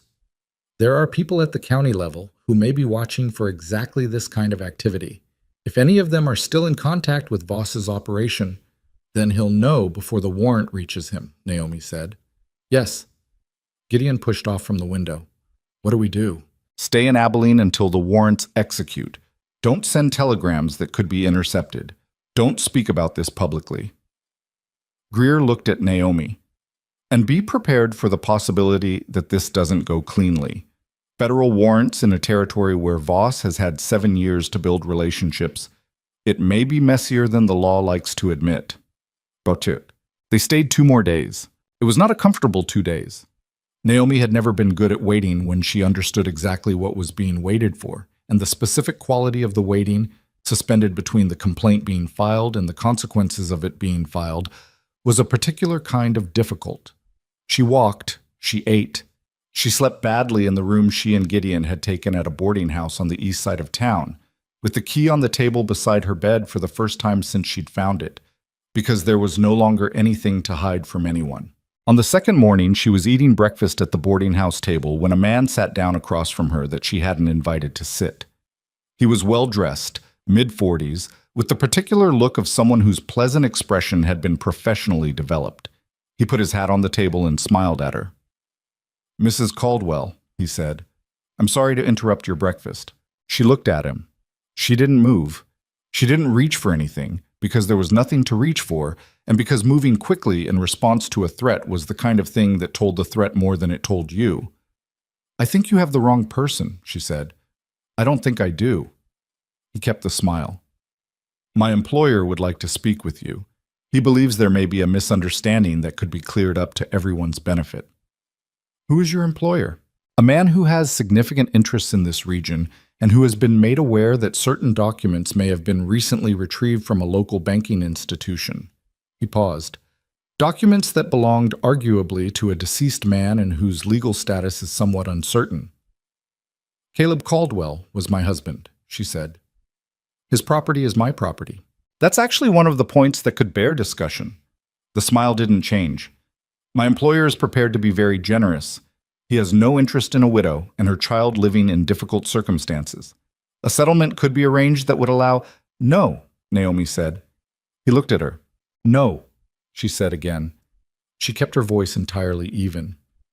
"Tell your employer I'm not interested in a settlement, I'm not interested in a conversation, and I'm not interested in what he thinks those documents' legal status may be." She picked up her coffee cup. "You should leave now." The smile thinned, just slightly. Not gone, but showing something underneath it that was less pleasant. "Mrs. Caldwell, I want to be clear that my employer's generosity is the preferable version of what comes next." "Then you've been clear. Leave." He left. He didn't hurry, which was its own kind of message, the deliberate pace of someone who wanted her to understand that he was leaving because he chose to, not because she'd compelled him. She watched him go and then sat with her coffee and her heart doing something irregular in her chest that she made herself breathe through steadily. Gideon appeared at the doorway from the street 20 seconds later. He'd been outside. He'd seen. "Who was that?" he said. "Someone sent to offer me money to make this go away." Gideon looked at the door the man had left through. "He threatened you?" Carefully, with deniability built in, she set the coffee cup down. "They know we're here. They know about the box." She looked at him. "We need to find Greer," said. Greer, when they reached him, was already aware. He'd been told by the deputy marshal an hour earlier that there was intelligence suggesting Voss had a contact inside the county clerk's office who had somehow gotten wind of the complaint. The timeline for the warrants had accelerated. The marshal was moving today, not tomorrow. "This morning," Greer said. He was already in his coat, his leather case on the desk, papers being sorted with fast hands. "The warrant for Voss goes first. They have his location. He's at the Meridian Hotel in Dallas, where he's been for the past week. The marshal in Dallas has been briefed." He looked up. "The county warrants execute this afternoon." "Will it hold?" Gideon said. "If the Dallas warrant executes before Voss has time to move?" "Yes. The county officials have less reach. Once they're arrested, whatever network they've been maintaining stops operating." Greer paused. "The difficulty is that we don't control the timing completely. We've moved as fast as the law allows. What happens in the next 6 hours is not entirely in my hands." Naomi thought about the man at the breakfast table, the careful smile, the employer who wanted to be generous. "He's still in Abilene," she said. "The man they sent this morning. He'll report back that I didn't take the offer." "Yes." "Which means Voss will know the documents are real and that I'm not going to be managed." "Yes." "And he may try to move before the Dallas warrant reaches him." Greer looked at her. There was nothing comfortable in his expression. "That is the risk, yes. The marshal in Dallas was briefed at first light and is moving. Whether he moves fast enough." He stopped. "We can't control that from here," Gideon said. "No." Greer picked up his case. "What you can control is your own safety for the next 24 hours. Stay off the main streets. Stay together. Don't go anywhere that puts you in an isolated position." He looked at Naomi directly. "The moment those warrants execute, you're no longer a threat to manage. You're a witness, and that changes your situation substantially. And until they execute, you're still a problem someone has decided needs solving." They spent the morning in Greer's office. Naomi read. Gideon sat and did the thing he did when he was managing tension. Very still, very quiet, processing things at a pace she'd come to understand was not slowness, but thoroughness. Around noon, she made coffee on Greer's small stove, because doing something with her hands helped, and they drank it without much conversation. At 2 in the afternoon, a boy came to Greer's door with a telegram. Greer read it. His face changed, not dramatically, but she was watching carefully enough to catch it. "The Dallas warrant executed at 11 this morning," he said. "Voss is in custody." The room was quiet for a moment. "And the county warrants?" Gideon said. "3 arrests made this afternoon: the county clerk, a deputy surveyor, and the judge who dismissed the Haskell County complaint 2 years ago." Greer set the telegram down on his desk with the careful placement of someone who understood the weight of a piece of paper. "It's done. Or the beginning of it is done." Naomi put her coffee cup down on Greer's desk. She looked at the telegram without picking it up. She didn't feel what she'd expected to feel. Not relief, not triumph, not the clean satisfaction of a thing resolved. She felt something closer to the feeling after a long fever breaks, a kind of stunned, hollow exhaustion. And underneath it, something still and quiet that was either peace or just the absence of the particular dread she'd been carrying so long she'd forgotten it had a shape. "Caleb," she said. It wasn't really a complete sentence. Greer looked at her. She shook her head slightly. "Sorry, I'm all right." "You don't have to be all right immediately," Greer said, and said it without particular sentiment, which was the right way. "No," she said. "I know, but—" They rode back toward Blackstone Ranch the next morning. The road felt different. Same land, same cold, same flat Texas sky. But the quality of the silence between them had changed. On the ride to Abilene, they had been carrying something that was about to happen. On the ride back, they were carrying something that had happened. About 4 hours out of Abilene, Gideon said, "What do you want to do now?" She'd been thinking about it since the night before, when she'd lain awake in the boarding house room with the key on the table and tried to organize what came next. "Go back to the ranch," she said. "See Lila. Make sure Roy and the others are all right." She paused. "And then figure out what I'm doing once the investigation is properly moving. Greer will need me to provide testimony. The federal process will take months. You can do that from the ranch." She looked at him. He was watching the road ahead. "You're saying I should stay," she said. "I'm saying there's no practical reason to leave." He paused. "The room is yours. The job is yours. Those aren't contingent on anything that just happened." "You said that as if it's obvious." "It is obvious." She looked at the horizon. It was the kind of day where the land ran flat in every direction until it met the sky without ceremony, and you could see for miles, and the miles were empty of anything dramatic, and it was beautiful in a plain, honest way. "I've been moving since Caleb died," she said. "I haven't stayed anywhere long enough to—" She stopped. I'd forgotten what it felt like to have somewhere to go back to. He didn't say anything to that. He didn't have to.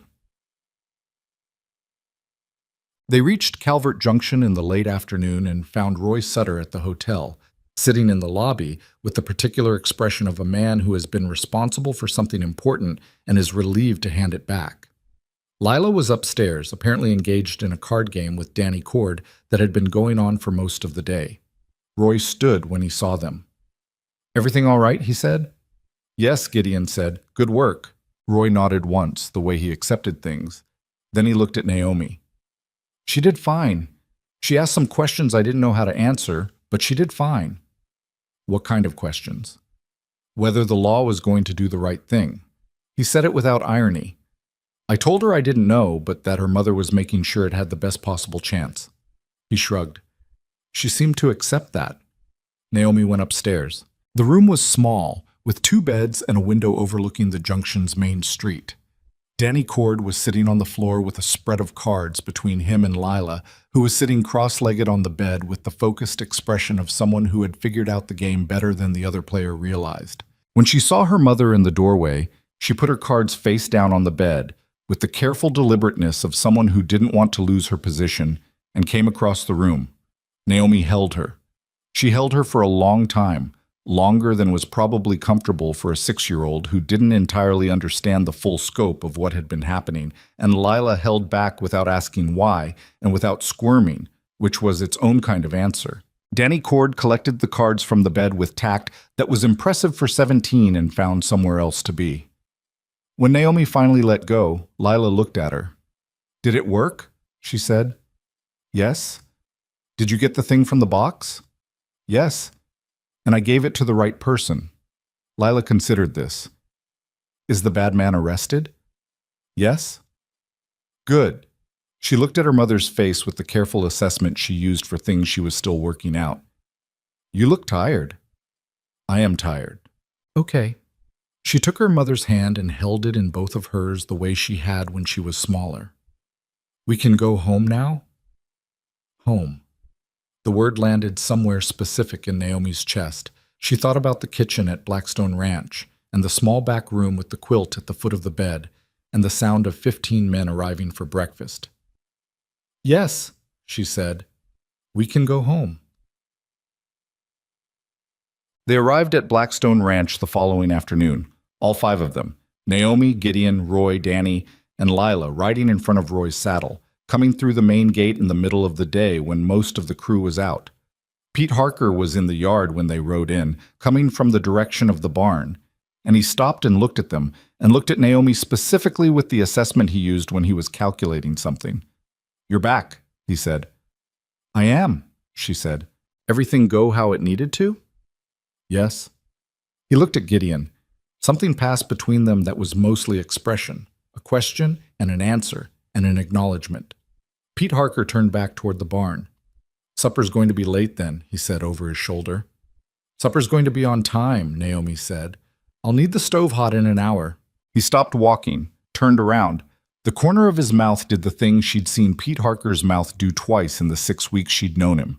The almost smile that he kept as contained as possible because showing it too clearly would compromise the general stance he'd constructed for himself over the years. Yes, ma'am, he said, and went to the barn. 3 weeks later, the first federal agent arrived at Blackstone Ranch. He was a serious man named Aldridge from the federal marshal's office in Dallas, with a leather case and a formal manner and the particular thoroughness of a man who understood that the case he was building had to be airtight. He arrived with a letter from Greer and spent 2 days at the ranch going through Naomi's account of everything, Caleb's investigation, the key, the documents in the box, the land agent's visit, the survey claim, Cal Brennan's cut stirrup, the messenger at the Abilene boarding house. He wrote everything down. He asked clarifying questions. He was meticulous. On the second afternoon, Gideon sat in on the interview at Naomi's request. Not to speak for her. She hadn't needed anyone to speak for her for a long time, but because the account of the ranch's side of the story was his to tell, and because there was something steady about having him in the room. When Aldridge had finished, he closed his notebook and looked at them both. I want you to understand what you've put in motion, he said.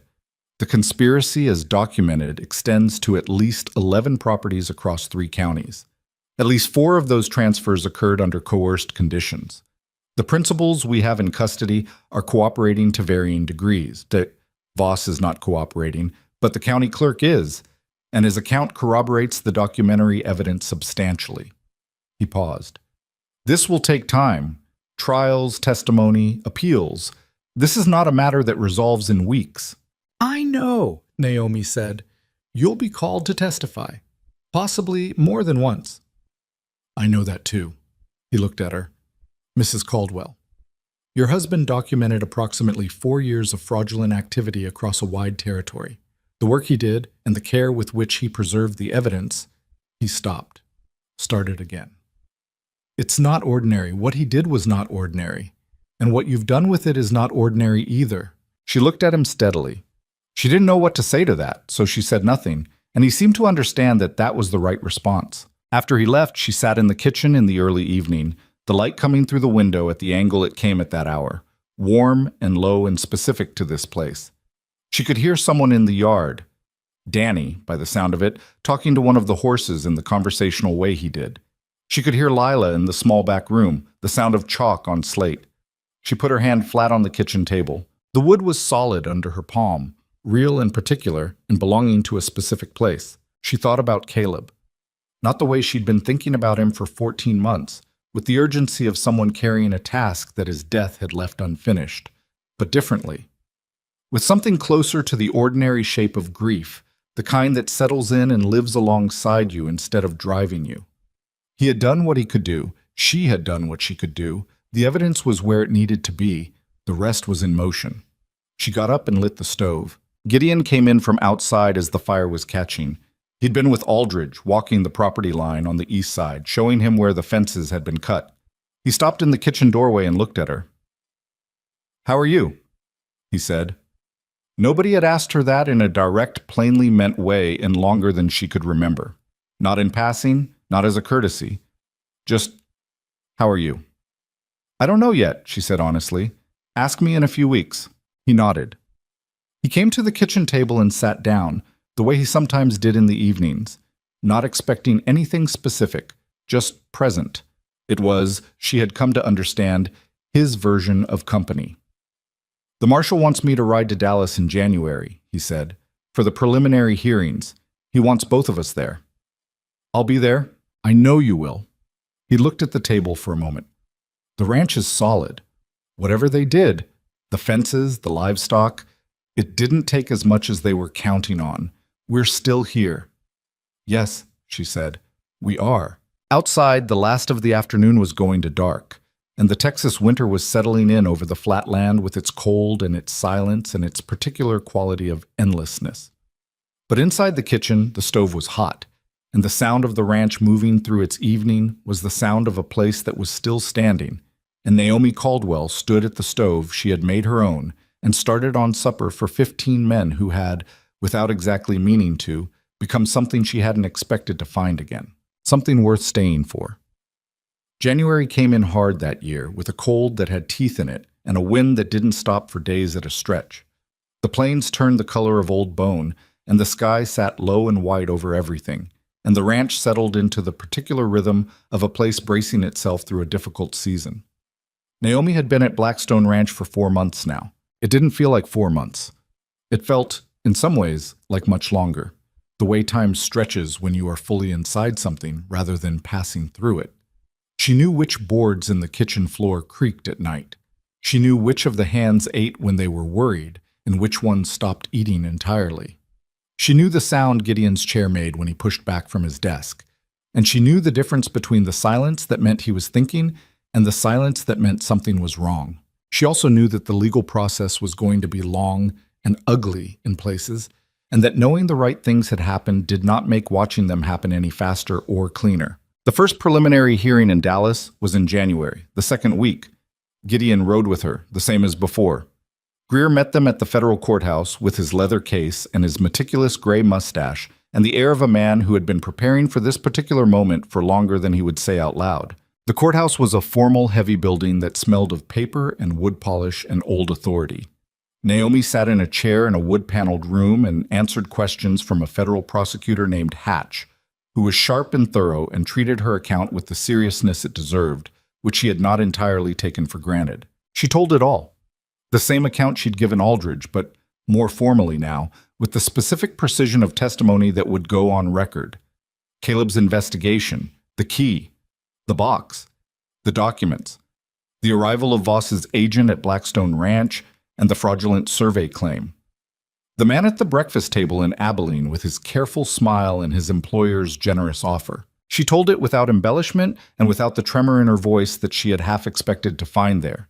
She had been over this material so many times in her own mind that it had acquired the quality of something worn smooth, still sharp where it needed to be sharp, but no longer ragged at the edges. When Hatch was finished, he closed his file and looked at her.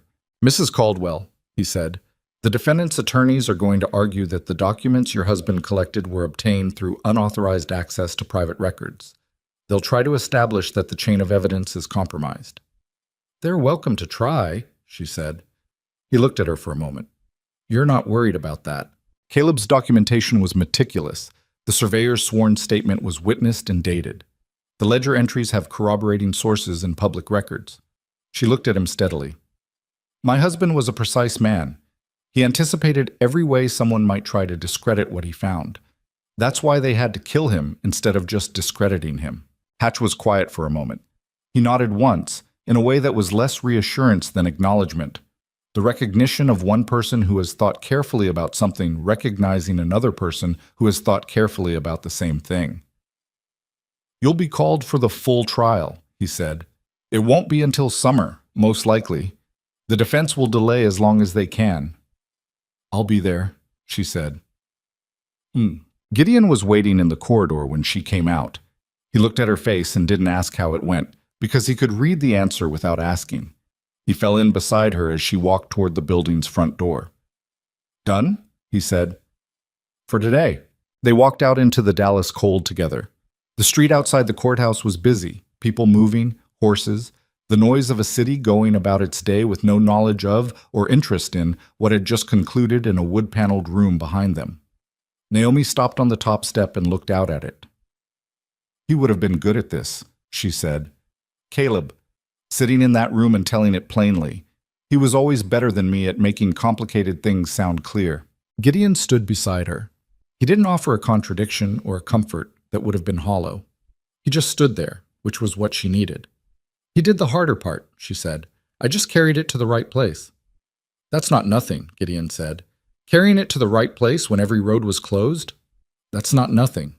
She looked at him. No, she said. I suppose it isn't. They rode back to Blackstone in 2 days, and the ranch received them the way it had started to receive them. Not with ceremony, but with the specific normalcy of a place that expected them back. Roy Sutter updated Gideon on the week's work without preamble.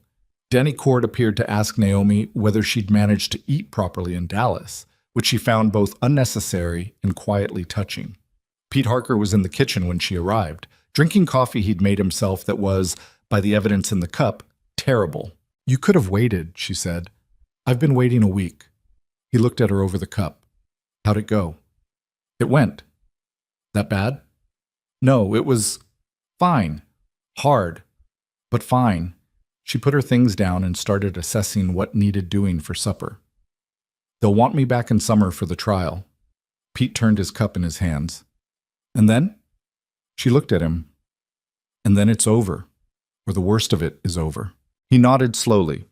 He'd been doing that more lately, accepting things without the layer of skepticism he'd maintained for the first weeks. It wasn't that he'd changed exactly.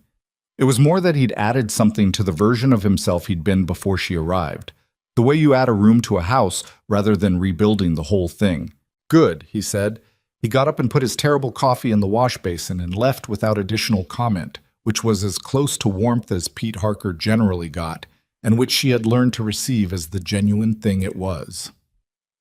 The months between January and the trial were not easy months, but they were workable months.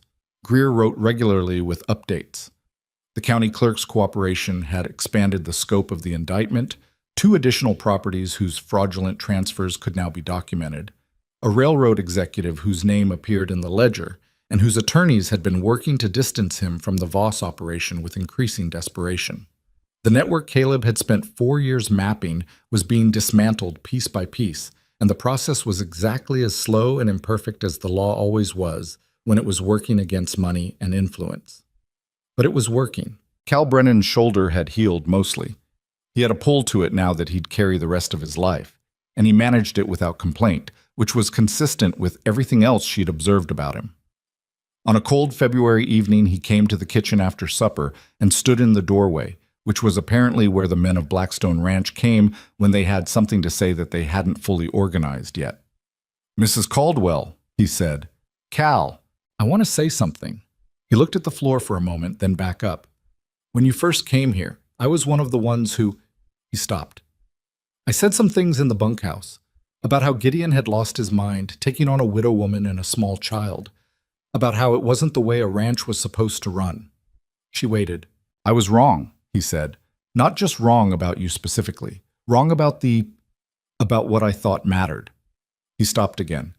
He was not a man built for long speeches, and she could see him struggling against the length of what he was trying to say. You didn't have to stay when it got dangerous. You could have gone. A lot of people would have gone. I didn't have anywhere better to go, she said, because that was true. And she wasn't going to make his apology easier on him than it needed to be. He looked at her. He almost smiled. No, he said, but you had somewhere worse, and you didn't go there either. That's not nothing. He tapped the door frame. She had noticed that the men of Blackstone Ranch communicated a significant portion of their emotional vocabulary through door frame interaction, and left. She stood in the kitchen for a moment after he was gone, thinking about something Fletcher Dodd had said to her at a fence post in October, when she'd been 43 miles from nowhere with 11 cents and a child with a broken shoe. He's going to look at you and see trouble. And she thought about how trouble, it turned out, was not always what it appeared to be from a distance. Sometimes trouble was a woman carrying evidence that would put violent men in federal prison. Sometimes it was exactly what a place needed. Spring came late but came well, and the ranch moved into the season of work that was its real year. The long days, the cattle work, the repair of things the winter had damaged, and the building of things that would need to be in place before the next one. Lila turned 7 in April, which Danny Cord marked by carving her a small horse from a piece of wood that took him 3 weeks and was lumpy in places but was unmistakably a horse. She kept it on the windowsill of the small back room as if it were a significant object, which it was. In those months, something shifted between Naomi and Gideon, slowly enough that she wasn't entirely sure when it started. It wasn't dramatic. There was no single moment she could point to.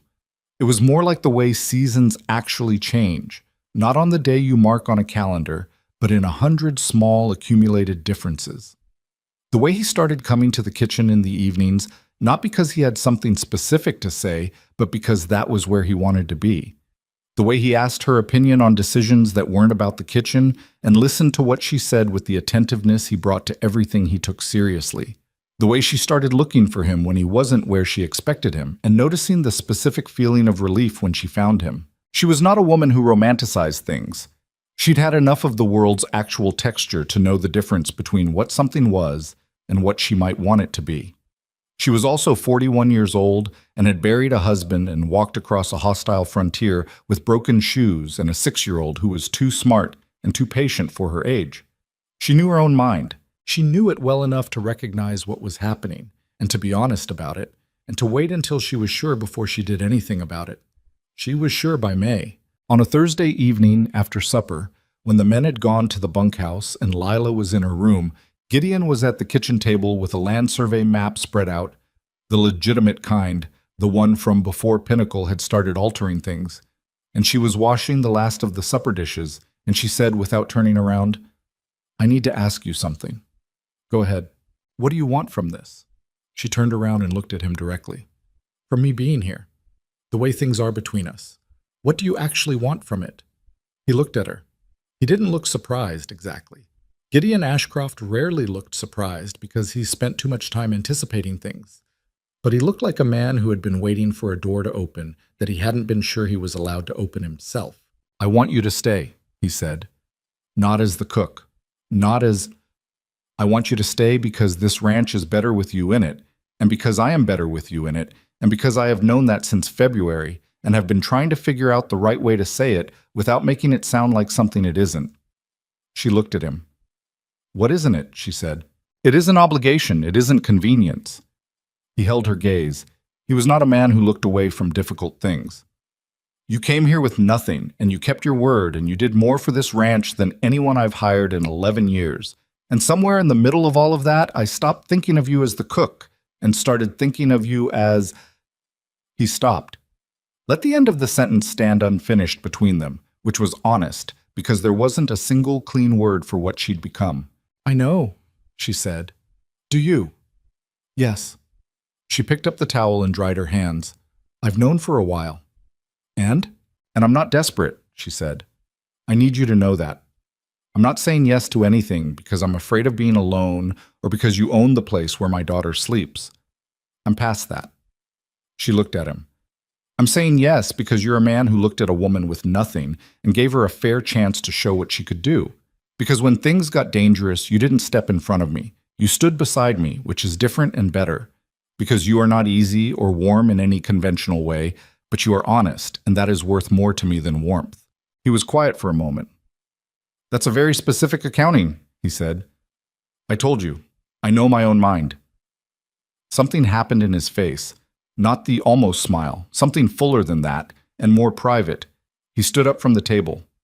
"I'm not asking you to stop being who you are," he said. "I wouldn't know what to do with you if you changed."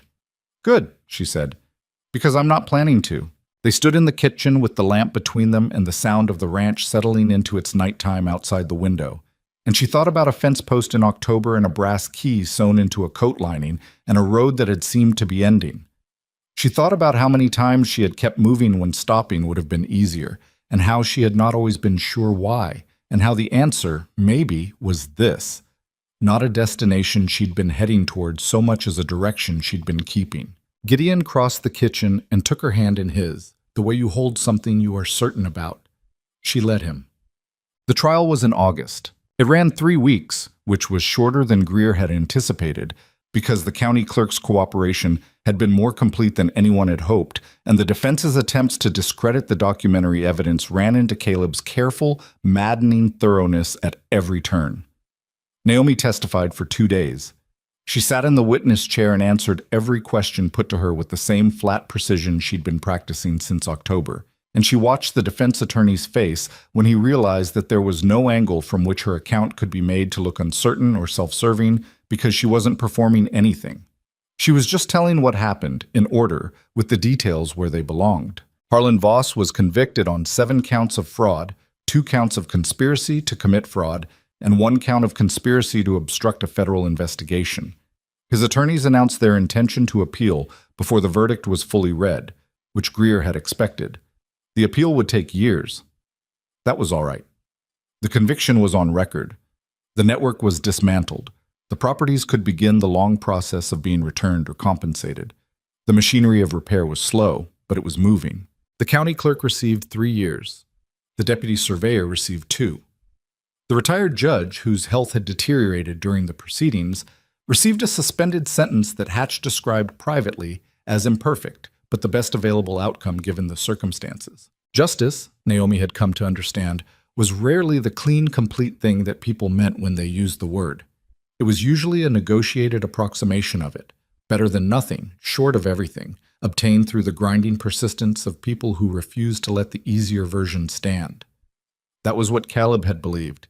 He'd been right about it, even if it had cost him more than it should have. She stood on the courthouse steps after the verdict with Gideon beside her and Greer behind her, and the August heat pressing down on Dallas like a hand, and she thought about her husband. She let herself think about him clearly and completely, without the urgency that had been attached to it for 2 years. Just Caleb, as he was.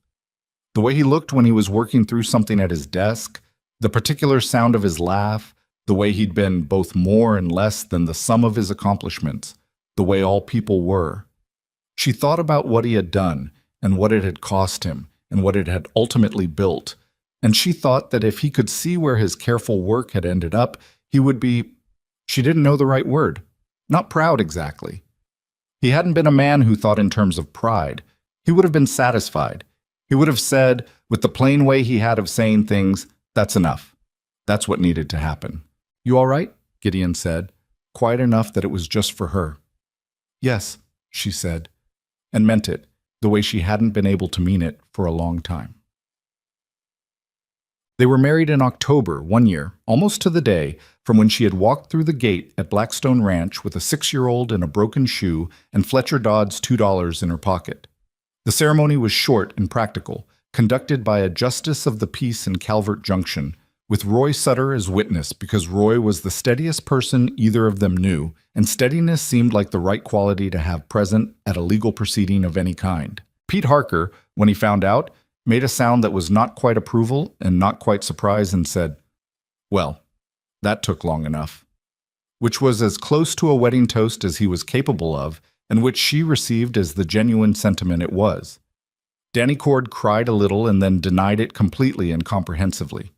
Cal Brennan shook Gideon's hand for a long time without saying anything, which meant more than most speeches. Lila, informed the night before, had considered the information with her characteristic serious attention and then said, "He's good?" Paused. "He's not like Papa, but he's good." "No," Naomi said. "He's not like Papa. He's like himself." "I know." Lila thought about it a moment longer. "I think Papa would have liked that he stood next to you." Naomi looked at her daughter for a long moment, 7 years old and already understanding things that most adults spent their whole lives circling around without ever landing on. "Yes," she said, "I think he would have." The years that followed had the quality of things built properly. Not quickly, not perfectly, but solidly. with attention to the foundations. Gideon expanded the eastern pasture, which the legitimate survey had confirmed was fully within the ranch's original boundaries, regardless of what Pinnacle's falsified documents had tried to establish. The cattle operation grew by degrees, each year better than the one before, without any single year being the turning point, so much as all of them together being the accumulation. Roy Sutter stayed. Pete Harker stayed, which some people found surprising until they understood that Pete Harker had nowhere better to go and had quietly acknowledged this to himself sometime around November of the year Naomi arrived. Danny Cord eventually went back to Arkansas for a winter, came back in the spring, and seemed to make a permanent decision without officially announcing it. Cal Brennan trained Lila to ride, starting the spring she turned 8. He did it with the patience of a man who understood that some things couldn't be rushed, and that the trying was sometimes what damaged the thing you were trying to build. By 10, she could handle any horse on the property. By 12, she knew more about the eastern fence line than most of the hands. Fletcher Dodd came out to the ranch once, about 2 years after Naomi arrived. He arrived in the late afternoon on a good day, the kind of day when the light over the plains had that particular warm quality that made everything look like it had been thought about. He sat at the kitchen table and drank coffee and ate what Naomi put in front of him and looked around the kitchen with the expression of a man confirming something he'd already believed to be true. "I didn't think he'd take you on," he said. "You gave me the advice that made him take me on," she said. "I gave you good advice. He made the choice." He looked at her. "He needed someone he couldn't run off. He'd run off 3 other cooks before you." "I know. Hector was the last one." "The biscuit situation." Fletcher shook his head gravely, as if this were a genuine tragedy. "Don't ask." She didn't. When he left, he stood at the gate and looked back at the ranch the way he'd sat on the fence post that October, just an old man looking at something that satisfied him, not requiring it to be more than it was. "You did good," he said, to her or to the ranch or to some version of Gideon he carried in his head from a long time ago. Maybe all 3. "We did," she said. But the journalist who came in 1889 was young, 25 at most, with a notebook and the slightly too eager expression of someone who had been told there was a story here and had decided beforehand that he understood what kind of story it was. He was writing about the land fraud prosecutions for a paper in Austin, covering the long aftermath of the Voss case, and several others like it that had moved through the federal system in the years since. He sat at the kitchen table. They all sat at the kitchen table eventually, she'd noticed, and asked his questions with the confidence of someone who assumed the answers would confirm the narrative he'd already assembled. "How did you know to fight back?" he said. "Most people in your situation, a widow, no resources, no legal standing, would have just kept moving." She looked at him. She thought about all the ways to answer that, the true answers that were also complicated, the simple answers that were also incomplete. She thought about a fence post and $2 and a key sewn into a coat lining. She thought about a little girl asking if her shoes were going to fall apart today or tomorrow, and a kitchen full of men who hadn't eaten well in months, and a man with a hard jaw and flat gray eyes who had said one meal like it was a concession, but it hadn't been, really. It had been an opening. "I didn't know I was fighting back," she said. "I was just refusing to stop." "Those aren't the same thing." She set down the coffee cup she was holding. "Fighting back sounds like it was strategic, like I had a plan. I didn't have a plan. I had a direction. I kept moving in it when stopping would have been easier, and eventually I ended up somewhere worth being." The young man wrote this down with the enthusiasm of someone who had found his quote. "But the evidence," he said. "The documents. You carried that for over a year before, "I carried it because it was what I had," she said. "My husband worked hard and died for it, and I wasn't going to let that be for nothing. That's not courage. That's just paying what you owe." People would say that is courage. She thought about this. People who say that have usually never had to decide whether to sit down or keep walking when they're out of money and out of options, and their daughter is asking them if they're going to survive the night. She paused. In that moment, it doesn't feel like courage. It feels like the only thing left. And you do it because the alternative is to lie down in the road, and you've got a child watching you, and you'd rather she saw you keep moving than lie down. She looked at him steadily. "Maybe that's what courage is. I don't know. but it didn't feel the way the word sounds. The journalist looked at her. Some of the pre-assembled story had gone out of his expression, replaced by something more attentive. "What would you tell someone in the situation you were in?" he said. "A woman starting over with nothing." She thought about it for a moment, genuinely thought about it, because she didn't think canned answers were worth the air they took up. "Don't wait to be ready," she said. "You will never be ready. Waiting to be ready is just another way of stopping." She picked up her coffee cup again. "And don't confuse being overlooked with being unimportant. The people who overlooked me did it because they were looking for a different kind of person in a different kind of circumstance. That was their failure of imagination, not my failure of worth." He wrote it down. She had a feeling he would use it differently than she'd meant it, arranged into something neater and more quotable than the actual experience behind it. That was all right. The actual experience was hers, and she didn't need a newspaper to hold it. That evening, after the journalist had gone and supper was done and the ranch had moved through its familiar pattern into night, Naomi stood at the kitchen window and looked out at the dark yard. The lamp was behind her, and she could see her own reflection faint in the glass. Not clearly, just the shape of herself, a woman in a kitchen in Texas in 1889, 5 years past the worst road she'd ever walked. She heard Gideon's chair in the office. She heard him put down whatever he was working on and move through the house. He came to the kitchen doorway and stopped, the way he always did, as if he respected the kitchen space enough to check before entering. "Journalist go all right?" he said. "He got what he came for. Whether it's what he needed is a different question." "What did you tell him?" She turned from the window. "That ordinary people don't change things by being extraordinary. They change them by refusing to quit when quitting would be easier." She paused. He looked slightly disappointed.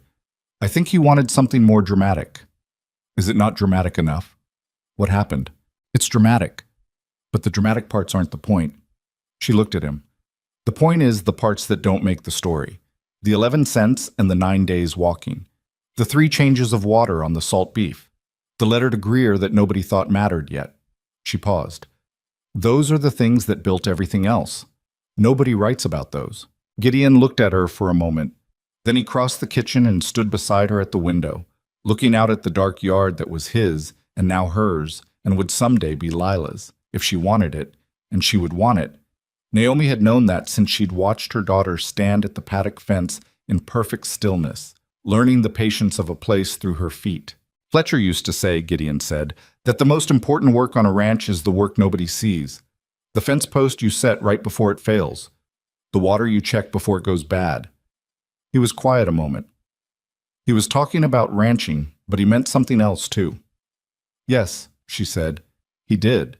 Outside, the wind moved across the flat land in the way it did at night, quieter than the day wind, less urgent, moving through the grass with a sound that was almost like water if you didn't think too carefully about what it actually was. The stars were out.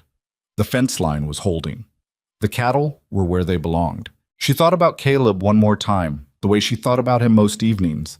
Not with grief, not anymore, or not primarily. With something more like gratitude. He had taught her that small, careful things done with precision added up to something that couldn't be undone. He had spent 4 years proving it and died knowing it was true.